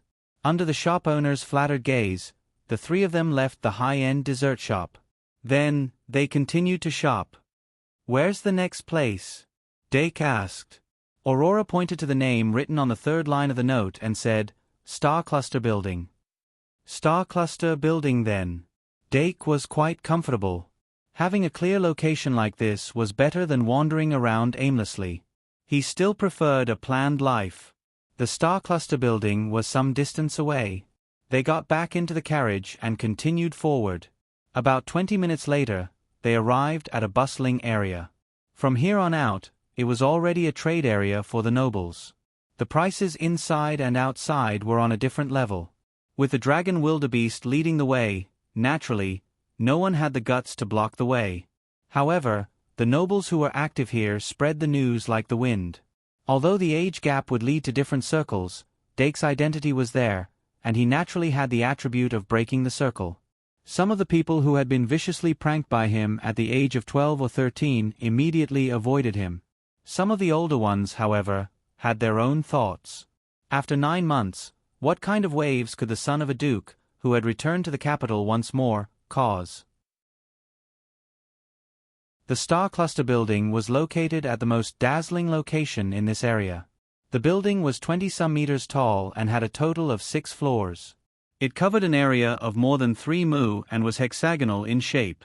On each corner stood a stone pillar, and on each pillar stood the statues of 6 people. One of the statues was the most conspicuous. It was the statue of First Prince Charles. The nobles who mingled in this area all took pride in erecting statues on stone pillars. But now, in the Star Cluster Building, there was a statue that had been cut in half at the waist, leaving only the lower half. The cut was incomparably smooth. It had been more than a year since that statue had been cut in half, but no one dared to replace it. It had become a unique sight in the Star Cluster building. Is this the Star Cluster building? The carriage stopped 10 meters away from the Star Cluster building. Aurora stuck her head out of the window and looked up at the tall Star Cluster building. Her gaze finally rested on the statue that had been cut in half at the waist. Her eyes sparkled. Dake followed her gaze and looked over, but couldn't help but reveal an awkward expression. Young and impetuous, young and impetuous. Trina gently stroked the hilt of her sword, but only snorted softly. The Star Cluster building, which had gradually become lively because it was close to noon, suddenly became silent as if a gust of wind had blown past. The carriage drove in through the main entrance and stopped in the inner square. After Dake and the other two came out of the carriage, an attendant hurried over. "Do you want to come together? We'll be staying in the Star Cluster building for a long time," Dake said to the Dragon Tamer guard. The Dragon Tamer guard was clearly stunned. Perhaps the young master had never cared about their feelings until now. But he still loyally said, "No, if I'm not here, no one can control this dragon wildebeest." Dake said, "then get someone to buy whatever you want. I'll reimburse you." Reimburse. The Dragon Tamer guard took a long time to understand the meaning of this word. He couldn't help but feel happy. Who wouldn't want to have an easy-to-serve young master at home? It seemed that the young master had really changed after a year of school. The Shangmalian was good. The Shangmalian was really good. After the Dragon Tamer guard accompanied by the attendant led the carriage away, Dake and the other two turned into the building. The concept of the Star Cluster building was actually quite similar to soul captivation. It was just that the customer base and class were different. The Star Cluster building could be said to be the most frequented place of consumption by the nobles in the imperial city. It also took into account that the nobles were shy about money, so it wasn't all expensive. Of course, Dake Dimeng had never had any concerns in this regard. After all, in the past, he didn't touch the stench of money with his 10 fingers and relied on the maids to pay the bill. And now, it was the same. Dake Dimeng only had academic credits in his hands, and no holy coins. "Welcome, young Master Dimeng." The attendant who came in front of him was quite beautiful. Dake also felt that she looked slightly familiar. He nodded slightly and said, "Tell this young lady about the specialties of the Star Cluster building." Although the attendant's legs were trembling, she forced herself to stand straight and fluently introduced the specialties to Aurora. Aurora listened carefully, and when she finished, she suddenly said, "What about the sword mark on the 6th floor? Is it still there?" The attendant's face suddenly stiffened, and she turned her neck around like a robot to look at Dake.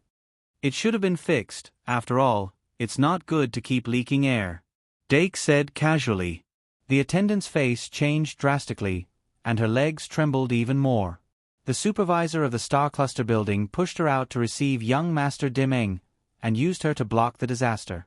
Back then, young Master Dimeng asked the maid behind him to pierce through the wall with a sword. Not only did the wall of the 6th floor directly open, but it also cut the statue in half in an instant, and it was explicitly ordered not to be repaired. Because it was not explicitly stated that the wall could not be repaired, and young Master Dimeng was miraculously accepted by the Shangmalian Academy, and the person who cut the statue in half was very aggressive, the supervisor endured the pressure and repaired the wall, but he still did not dare to repair the statue. Now that young Master Dimeng had returned from the academy, no one dared to touch him.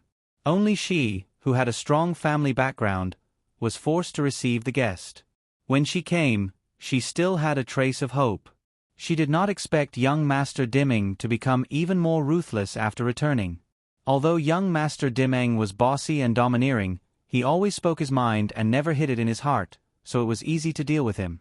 Right from the start, there was a hidden dagger in his words.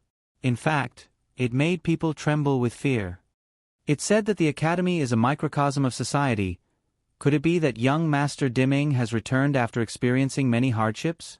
The attendant did not dare to speak. Dark, on the other hand, did not really care. Aurora, on the other hand, was very interested in the sword mark on the 6th floor. She even whispered, "Why don't we go to the 6th floor first?" Dake looked at her strangely. When Aurora took out that piece of paper, he felt strange. Along the way, he had a strange feeling. Now that they were at the star cluster building, Aurora's intention was even more obvious. He finally realized that the child's itinerary couldn't have been drawn along his glorious past achievements, could it? When he was 8 years old, he heard that stone gambling was fun, so he took Olga to the Flowing Sky Square on Blue Jade Street. At that time, the owner of the Flowing Sky Square could tell that he was a noble, so he tried his best to promote the quality of his raw stones. The 8-year-old Dake did not have any concept of money, he only wanted to open stones for fun, so he did not reject anyone, and opened up the entire stock of the Flowing Sky Square. When a relative of the Duke's mansion heard about this, he hurried over and appraised all the jade stones he opened up, and the total price was not even 1% of the raw stones he bought.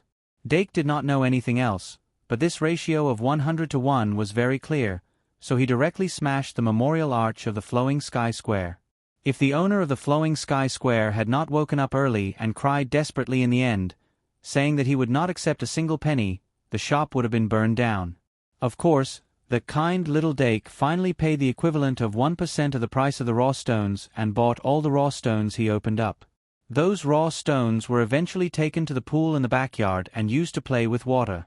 As for the other shops on Blue Jade Street, he occasionally patronized them and left some traces of fighting. As for that sweet honey dessert shop, it was really burned down. But it was not because of the dessert shop, but because Dake fought with someone in the shop. Although he couldn't quite remember who the noble child who could release the fireball was, it was still something that had happened. As for the Star Cluster building, that happened in the first half of last year. Therefore, Dake still remembered it clearly. At that time, for some reason, someone suddenly mocked him in front of him that he was not in the 6 statues of the Star Cluster building. So, we boys have to get what we want. Dake Dimeng called the supervisor and directly asked for a statue. But those 6 statues represented people who were not to be trifled with, or else they would not have been erected. The supervisor did not dare to provoke those people, so he chose to reason with them and explained the rules of erecting the statues one by one. In short, he said a lot. It was nothing more than what kind of achievements to achieve in a few years. Then, according to the size of the achievements, there were a total of 6. Little Dake was not really an unreasonable person. He was very clear that his achievements were at most tearing down a few houses, so he did not force the supervisor to erect his statue.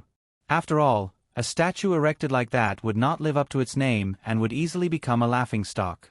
But if he did not erect the statue, would he be able to relax? Of course not. So Dake ordered, and his personal maid, Trina, swung her sword. Everyone only saw the flash of the sword, and there was an extremely long sword mark on the wall. The person who mocked Dake in front of him, his statue was cut in half at the waist. The statue that fell from the sky directly smashed the door of the Star Cluster building, and the huge roar shook the entire aristocratic trade area. Of course, the moment Trina pulled out her sword, she had already sensed through the aura that no one had passed through. After that sword, the person whose statue was cut in half, a tuft of hair instantly fell from the top of his head, scaring him so much that he almost fell to the ground. In any case, he was the son of the Marquis, so he was not scared to the point of peeing his pants. His bodyguard suddenly pulled out his sword, but when Trina withdrew her sword, the sword momentum rose sharply in the opposite direction, instantly suppressing the bodyguard to the point that he could not even breathe. The famous sword in his hand actually trembled with a woo-woo sound. The overwhelming difference in strength between the two sides caused the battle that seemed as if blood would splatter on the spot in an instant to come to an abrupt end. It also made the onlookers and the supervisor of the Star Cluster building rejoice. But now, it seemed that in the year that Dake Dimeng went to school at the Shang Malian Academy, the son of the Marquis seemed to have risen again. Dake thought for a moment, what was the name of the Marquis child again? By the way, who was the statue that was cut in half at the waist? Dake asked casually. Trina said with a calm expression, "It's the youngest son of Marquis Middleton, Joshua." Dake nodded. "So that's his name, I wonder if he's here?" Plop. When the pitiful waitress heard this conversation, she fell to the ground with a "pa" sound, and was so scared that her whole body was trembling like a chaff. What's wrong with her? Dake was baffled. But he still quickly squatted down and grabbed her hand, and asked with concern, "Miss, are you okay?" I'm fine." The waitress' face was pale, and her limbs were weak. The hand that Dake held was like a vibrator, and even her words were trembling. It was as if the youngest son of the Marquis had been cut in half at the waist in front of her. Her symptoms were so obvious that Dake couldn't help but frown. "If you're not feeling well, it's best not to force yourself to come to work. If you have any difficulties, you can tell me." No. The waitress quickly said, "I just didn't sleep well." Dake sighed. "I didn't think that a place like the Star Cluster building would force their employees to work. You go rest. I'll talk to your supervisor later." "No, please don't. I'm really fine." The waitress instantly exploded with strength, and actually supported herself to stand up. Dake saw that her waist was no longer bent, and her legs were no longer trembling, so he helplessly shook his head. "Then let's go to the 6th floor first." Beside him, Aurora's mouth was slightly open, and she didn't know what to say for a moment. Even though she was already helping Mayor Montefiore with internal affairs, she was still too inexperienced when it came to grasping people's hearts. Under the strong waitress' lead, the three of them went up to the 6th floor of the Star Cluster building. 4-in-1, 8,000 plus. Give me the money, rude.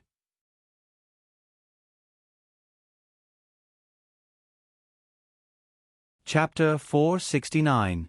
The 6th floor of the Star Tower was a place similar to a private club. There were no products for sale there, and even food, drinks, and entertainment were free. But those who were qualified to enter were the more powerful nobles in the capital. The most powerful of them was naturally the eldest prince, Charles, who had a statue on the stone pillar. It was because of the eldest prince's background that the Star Tower could remain safe and sound under the watchful eyes of so many nobles. Otherwise, such a big piece of fat meat would have been eaten up long ago. Other than the 6 statues, the Star Tower would often publish comparisons and rankings between young people. Some were sensationalist, while others were very valuable for reference. Dake used to be an influential figure in the capital. Although he was young, his status was still there, so he was often on the list. Of course, he wasn't very interested in these things. In the past, he had always been a hot-tempered person, doing whatever he thought of. He wanted to compete, but not much. Remember the URL. Vipkanchu. VIP. The sun was shining brightly today. The nobles on the 6th floor were having an emergency meeting. When the carriage appeared outside the nobles' trade zone, this group of people knew that Dake Dimming had returned, and all of them had an emotional reaction. The one who had the biggest reaction was Marquis Middleton's youngest son, Joshua. Joshua was 16 years old this year. He wasn't very old, but in this world, he was considered an adult. Originally, during the war, 14 years old was considered an adult. It was the relative peace of the past decade that caused the adult line to be pushed back by 2 years. Moreover, the development of the times caused the growth of children's intelligence to slow down, and the adult line was likely to be pushed back by another 2 years.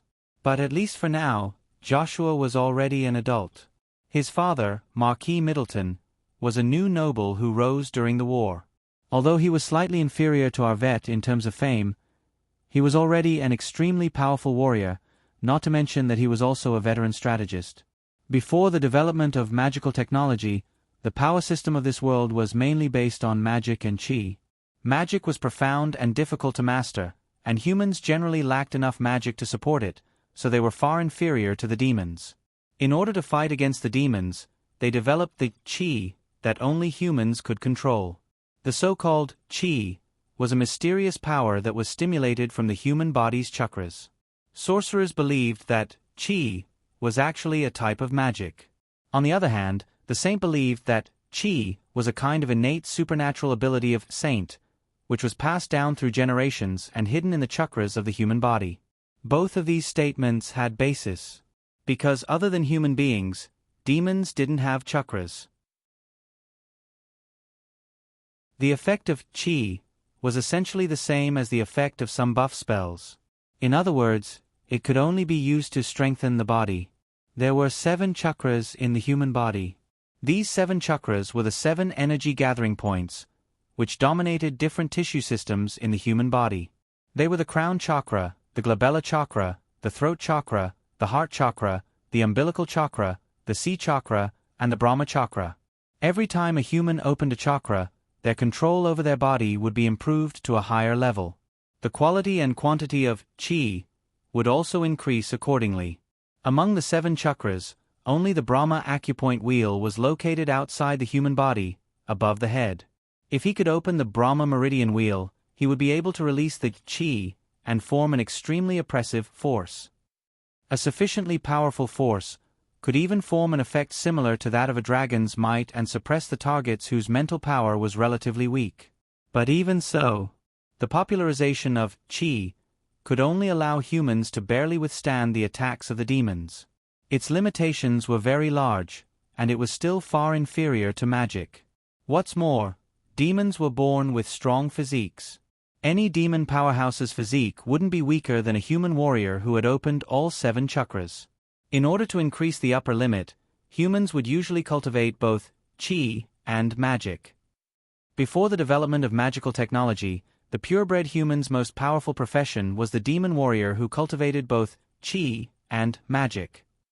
Marquis Middleton was a powerful demon warrior. And as his son, Joshua was also a demon warrior. And when he was only 14 years old, he had already followed his father to eliminate a large number of extremists. He was a rare powerhouse among the noble children. His statue could be erected on the stone pillar because of his meritorious deeds. On the contrary, in the first half of last year, Dake Dimeng was nothing but the son of the Duke. He was also rude, arrogant and despotic, so he could only say that he deserved it when he was ridiculed. But after that day, Joshua was called to the study by Marquis Middleton for a long talk through the night. The next day, Joshua, who came out of the study, was a little more shrewd. He still hadn't forced the star cluster building to repair the statue, which was a kind of performance. He was waiting for Dake Dimeng's return. He wanted to defeat him head-on and then erect his statue on the stone pillar again to wash away the stain on his name. Joshua, who was sitting on the sofa, had a serious expression.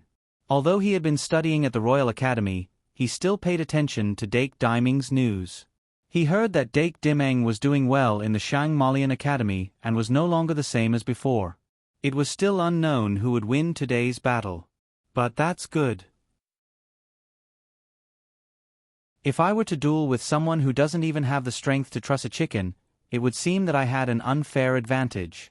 My Middleton family relied on military exploits to rise and control the Knights of the Magic Sword. We can be deceitful during wartime, but we must be open and aboveboard in our daily affairs. With my ability, I will follow the family rules. Joshua said slowly, his gaunt face glowing with vitality. Although the nobles sitting around him did not flatter him, they all applauded and were full of admiration. In fact, the son of the Duke was too arrogant. He never established relations with others and even chased them away. In this star cluster building, even if there were people who wanted to get close to him, they were all rejected at the door and became like this without a single fan. However, only 1/3 of the nobles centered around Joshua. The other 2/3 were just chatting and laughing, watching the drama unfold. Not long after, footsteps came from the staircase. He's here. Joshua's gaze focused and looked at the staircase. Almost everyone stopped their discussion, and their eyes instantly focused on that spot. Then, Dake Dimeng, as expected, appeared at the place where everyone's attention was focused on. The son of the Duchess, whom they had not seen for almost a year, was dressed very formally. His blonde hair was meticulously combed, and his skin was as smooth as jade. It was even better than those famous girls on the list. His expression was gentle, and his temperament was mellow and elegant. At a glance, it was like a spring breeze, making people mistakenly think that he was the descendant of a sage. However, the young noble who ascended to the 6th floor was indeed the son of the Duchess that they were familiar with. At this moment, not only Joshua, but almost everyone's eyes revealed a trace of astonishment. In terms of change, everyone would have changed in almost a year. For example, Joshua had matured a lot, and his personality had been corrected. However, compared to Dake Dimeng's obvious change, it was far from enough. This made people wonder if Dake Dimming had truly been reborn, or if he had learned how to disguise himself. It was a choice between the two. Without a doubt, the latter was more acceptable. After all, the bad boy becoming worse was what most people expected. However, if that was the case, Dake Dimming's difficulty would probably skyrocket.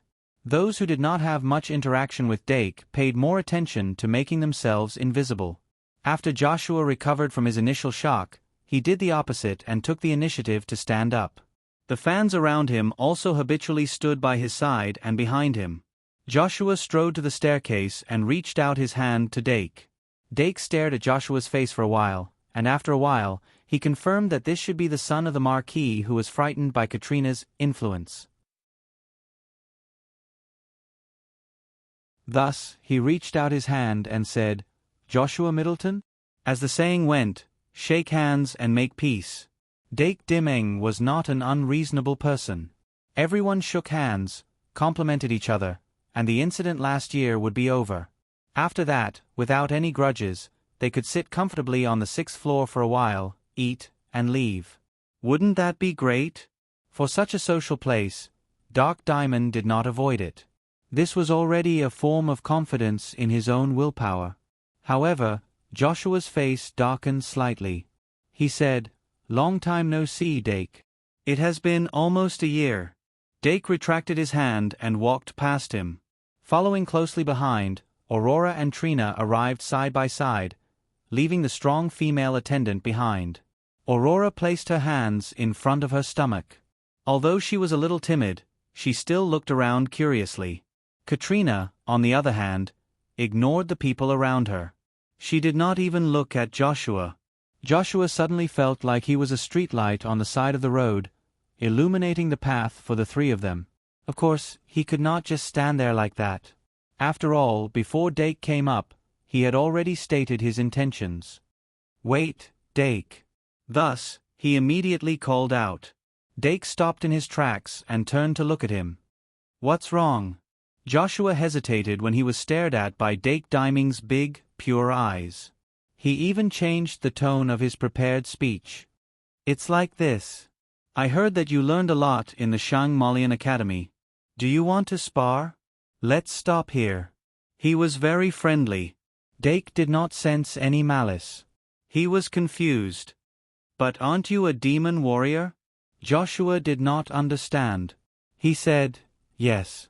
"Is there a problem?" Dake raised his hand. The little fiend immediately flew onto the back of his hand like a little bird, but did not step on it. Dake then said, "But I'm a magister." Joshua glanced at the familiar that was obviously a fiend. He thought to himself, Doc Diamond is indeed a fiend.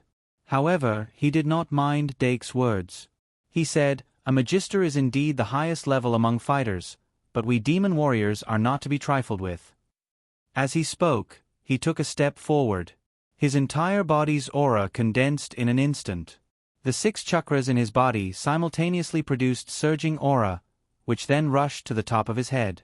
It actually formed the image of a terrifying beast on the Brahma Meridian wheel above his head. Shockingly, it was an extremely special force. The force of 10,000 beasts slowly unfolded. It was as if 10,000 beasts were galloping and tigers were roaring for 1,000 miles. This is? Dake did not know much about aura and force, but he could clearly see that Joshua had reached an extremely high level. Some of the surrounding nobles were shocked by the ferocious force of 10,000 beasts. Their faces were pale as they retreated. Some of them even trembled. However, this force was undoubtedly child's play compared to the divine might of the moon goddess. Dake only frowned slightly and treated it as a breeze. He did not feel the slightest bit. Katrina, who was already beside him, had a stress reaction in that instant. However, perhaps because she saw that the young master was not as frightened as she had feared, the force of sword that she had just revealed was instantly retracted. However, the 2 sun-moon elves in Aurora's hair were alarmed. They drilled out of her hair and flew above her head. Some of the knowledgeable people could not help but reveal astonished expressions when they saw the 2 sun-moon elves. They could not help but wonder who this girl who came with Dake was. Aurora, who was under the protection of the Sun-Moon Elves and the Ice-Moon Elves, did not feel anything. Seeing this, the force of 10,000 beasts that Joshua had released could not help but stagnate. Suddenly, it lost its momentum.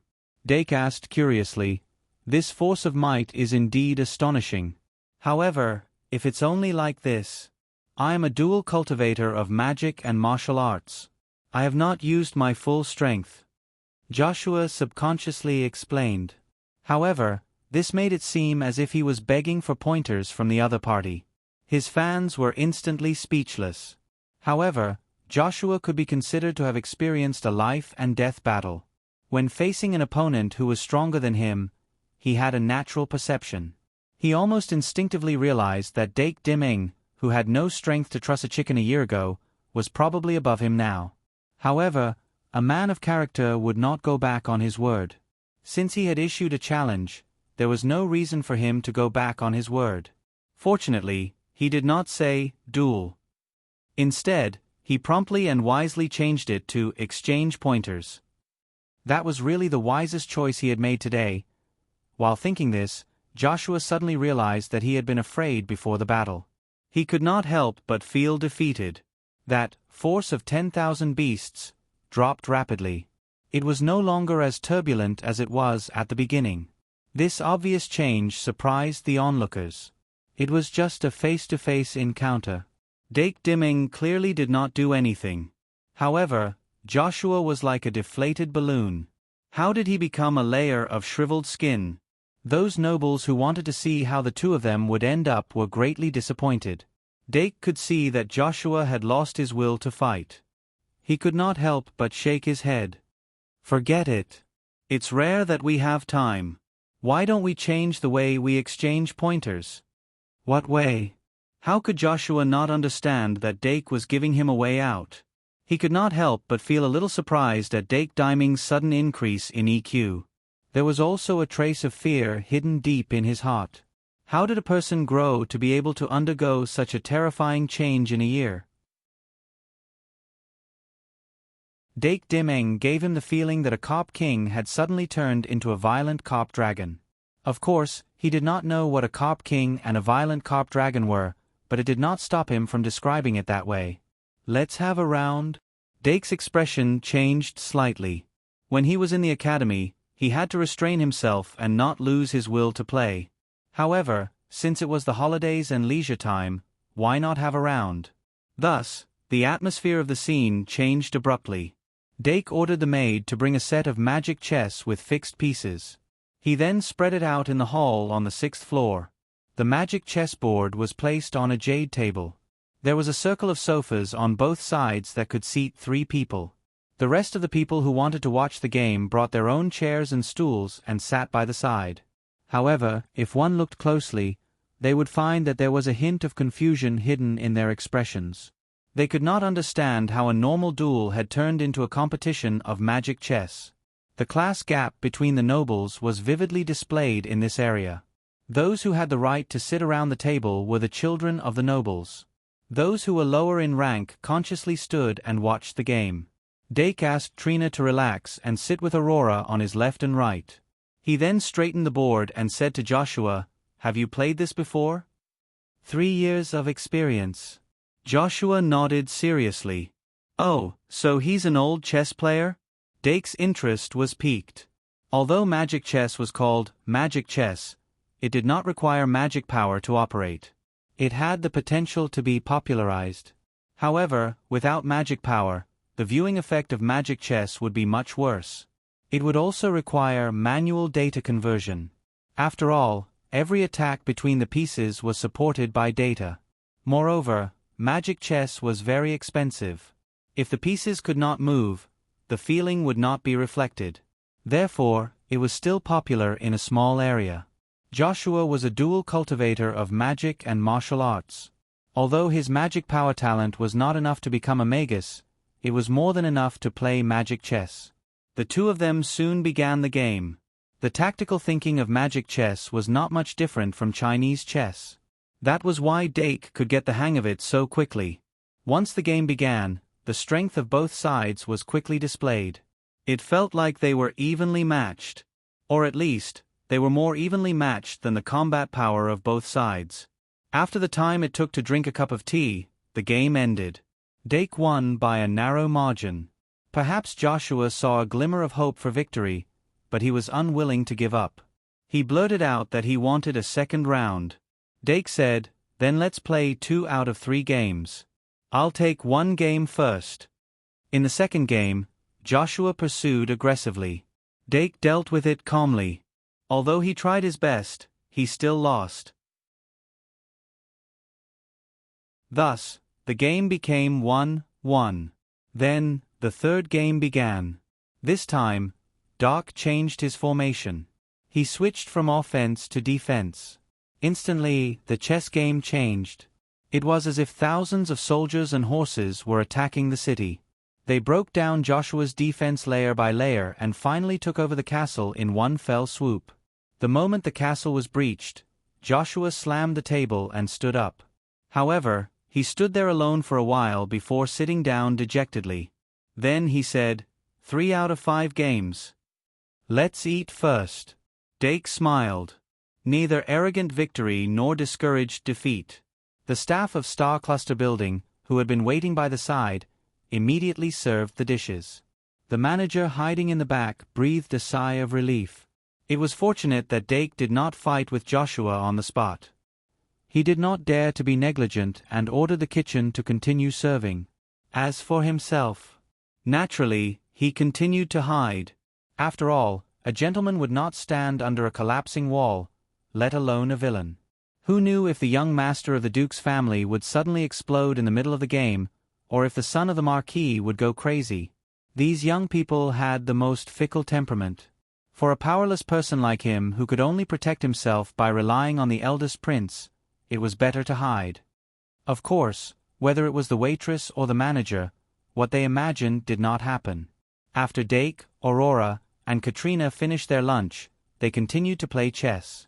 At first, Dake was worried that Aurora would find it boring. However, when he saw how excited she was while watching the game, he decided to continue playing. Thus, the game went from 1 game to 2 out of 3, to 3 out of 5, and then to 6 out of 11. In the end, when Joshua lost with a score of 2-6, he was too ashamed to continue the game.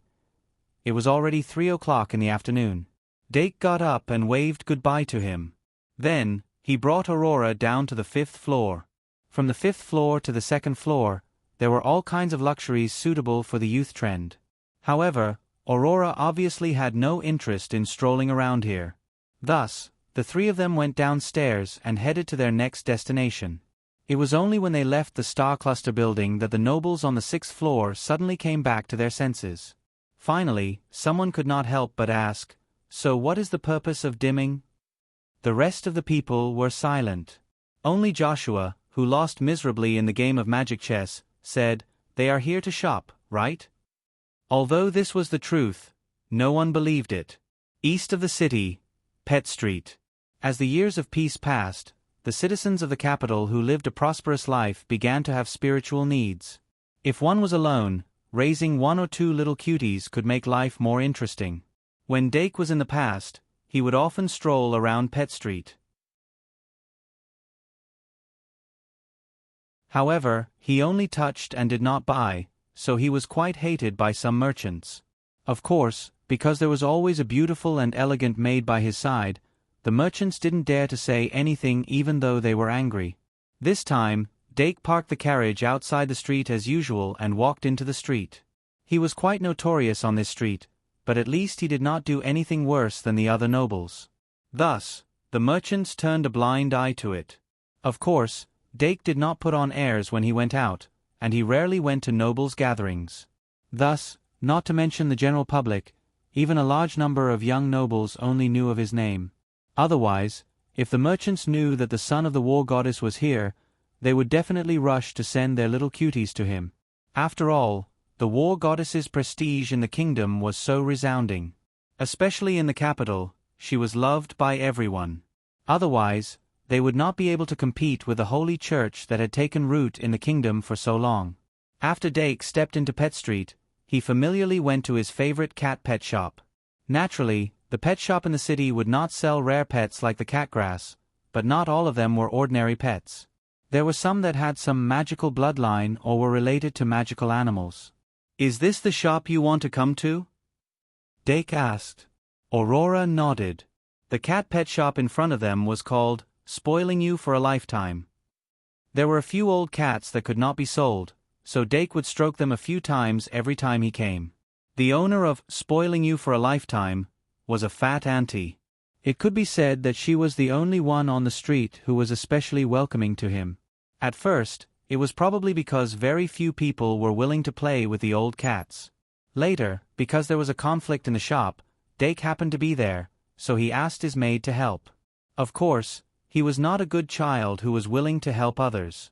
It was just that the nobles were too noisy, and it affected him from stroking the cats. But no matter what, he did help the pet shop solve a crisis, so he was thanked. This was one of the few good things Dake did. When the fat auntie saw him enter the shop, she immediately brought out a plate of cookies from the room to serve him. Dake picked up a cookie and took a bite, then said, "Where's Fatty?" There was an orange cat in the shop called Fatty. It had been there since Dake first came to the shop, and it had been there for a few years now. Because of its old age, Fatty would always choose a sunny spot and lie there without moving. At that time, Dake, who could not catch Galileo, had a lot of fun stroking it. Children always had a soft spot for the first thing they got. Every time Dake came, he would habitually go to find Fatty. But this time, the fat auntie's expression did not seem right. Dake gradually prepared himself. Then, as expected, the fat auntie sighed and said, "It's gone by Christmas." In the end, it could not withstand the corrosion of the light. The old orange cat did not survive Christmas. Dake could not help but be silent. Aurora, who was originally looking at the kittens excitedly, subconsciously restrained her expression. "Birth, old age, illness, and death are always like this," the fat auntie comforted. "Don't worry, Fatty fell asleep." Dake nodded. "It's okay, let me sit for a while." As he spoke, he casually picked up a chair and moved it under the beam of sunlight that shone in from the window. Every summer, Fatty would lie in this position, and it never changed. Dake was a little stunned as he looked at the circle of sunlight. In a trance, he seemed to hear a long-lost snoring sound. There was dust floating in the sunlight. He just stood there motionlessly for half an hour. Dake finally restrained his expression. When he stood up again, he had already returned to normal. "How is it? Do you see any cats that you like?" "I like all of them." Aurora held a little kitten in her arms and raised her head. Dake asked, "Pick one to bring back?" "It can be a companion for Galileo." Aurora shook her head. "No, I have to go to school. Cats are not allowed in the school, right? But you can bring cat grass." Dake blinked. Aurora had never been to his bedroom, so how would she know the specialty of Shangmolian Traveler Street? She suddenly asked curiously, "What is cat grass?" Dake said, "It's a type of grass that has the same characteristics as cats." "There is such a thing?" Aurora's mouth was half open as she imagined the appearance of catgrass. She wondered which part of the body the roots of catgrass would be connected to. Dake said, "It's time to go back. I'll take you to see it when we get back." Aurora replied, "Okay." After that, Dake and Aurora left the pet street directly. Although he seemed to have returned to normal, Aurora could clearly feel that he was still in low spirits. She did not talk much and accompanied him to the carriage. Then, they went back to the Duke's mansion. When the Duke's mansion came into view, the sun above their heads was no longer dazzling. Dake was the first to walk down from the carriage. Then, he held Aurora's hand and helped her get down from the carriage. Aurora was actually born with superhuman strength like Diana. She also quietly stated that she did not need to be helped along the way. However, Dake seemed to have forgotten. After getting down from the carriage, she quietly walked beside Dake and entered the Duke's mansion with him. Katrina, on the other hand, went their separate ways not long after entering. She still had a lot of things to deal with. Dake went up to the second floor and walked through the amusement arcade-style corridor. He arrived in front of the bedroom door. Then he raised his hand and knocked on the door. But before his hand could fall, the door opened from the inside. The magic guide fairies had already sensed his approach and immediately opened the door. Fairy Evie's ribbon wrapped around his wrist as if it had been engraved into a program. The ribbon conveyed longing and worry. Dake squatted down and hugged Fairy Evie in his arms. Then, he called Aurora Indiana. It was Aurora's first time entering a boy's bedroom. Her cheeks were already red. She looked curiously at the room full of magic guide fairies. She was surprised to find that almost all of them were reading books. Although those books were all early reading books with phonetic symbols, they were still enough to shock people to death. Dake did not avoid it. He clapped his hands in the direction of the catnip plants. Immediately, the 5 catnip plants, except for the timid dragon plant that liked the dark, all ran over happily. The cute little creatures ran over with their short legs, making one unable to help but reveal a melting expression. Dake's depressed mood was somewhat relieved. He said to Aurora, "These are catnip plants. There are many types and can be cultivated in the Academy's dormitory." Aurora looked at the catnip plants that were both animals and plants. She could not help but squat down and catch the sprinting catnip plant. She seemed to have a natural affinity with plants. The catnip plant was very obedient and let her hug it. It did not struggle at all. Not long after, she was surrounded by a circle of catnip plants. Dake allowed her to play with the catnip plants. He rested on the sofa for a while. Not long after, the head maid of the Ares Palace maids, Olga, knocked on the door and entered. She had a thick stack of resumes in her arms. After entering, she said, "This is a brief introduction to the tutoring candidates. It has already been screened beforehand. At least, there is no need to doubt its credibility." Dake pointed at the table. "Put it there first. Has Diesel's seed been planted?" Olga smiled. "It has already been planted." "Then let's go take a look first." Dake stood up. Aurora reluctantly put down the catnip plants and followed him out the door. The 3 of them went downstairs and passed through a long corridor.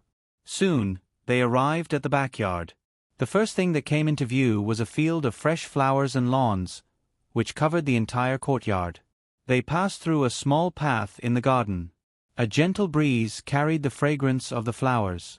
The sun was setting in the west. The afterglow of the setting sun shone down slowly. Their skin was golden. A golden-haired boy and a silver-haired girl strolled around. The beautiful maid walked in a gentle and graceful manner. As the scenery slowly unfolded, a specially cultivated circular piece of land appeared in front of them. It was humid. Diesel's seed had already sprouted a small sprout. 4-in-1 8000 plus. Air 82/233. The road to more chapters is long. 3 minutes have passed. Tickets here. You're tuning in to the Narrate and Escape YouTube channel. Don't forget to subscribe and join us on this journey to catch the most captivating stories.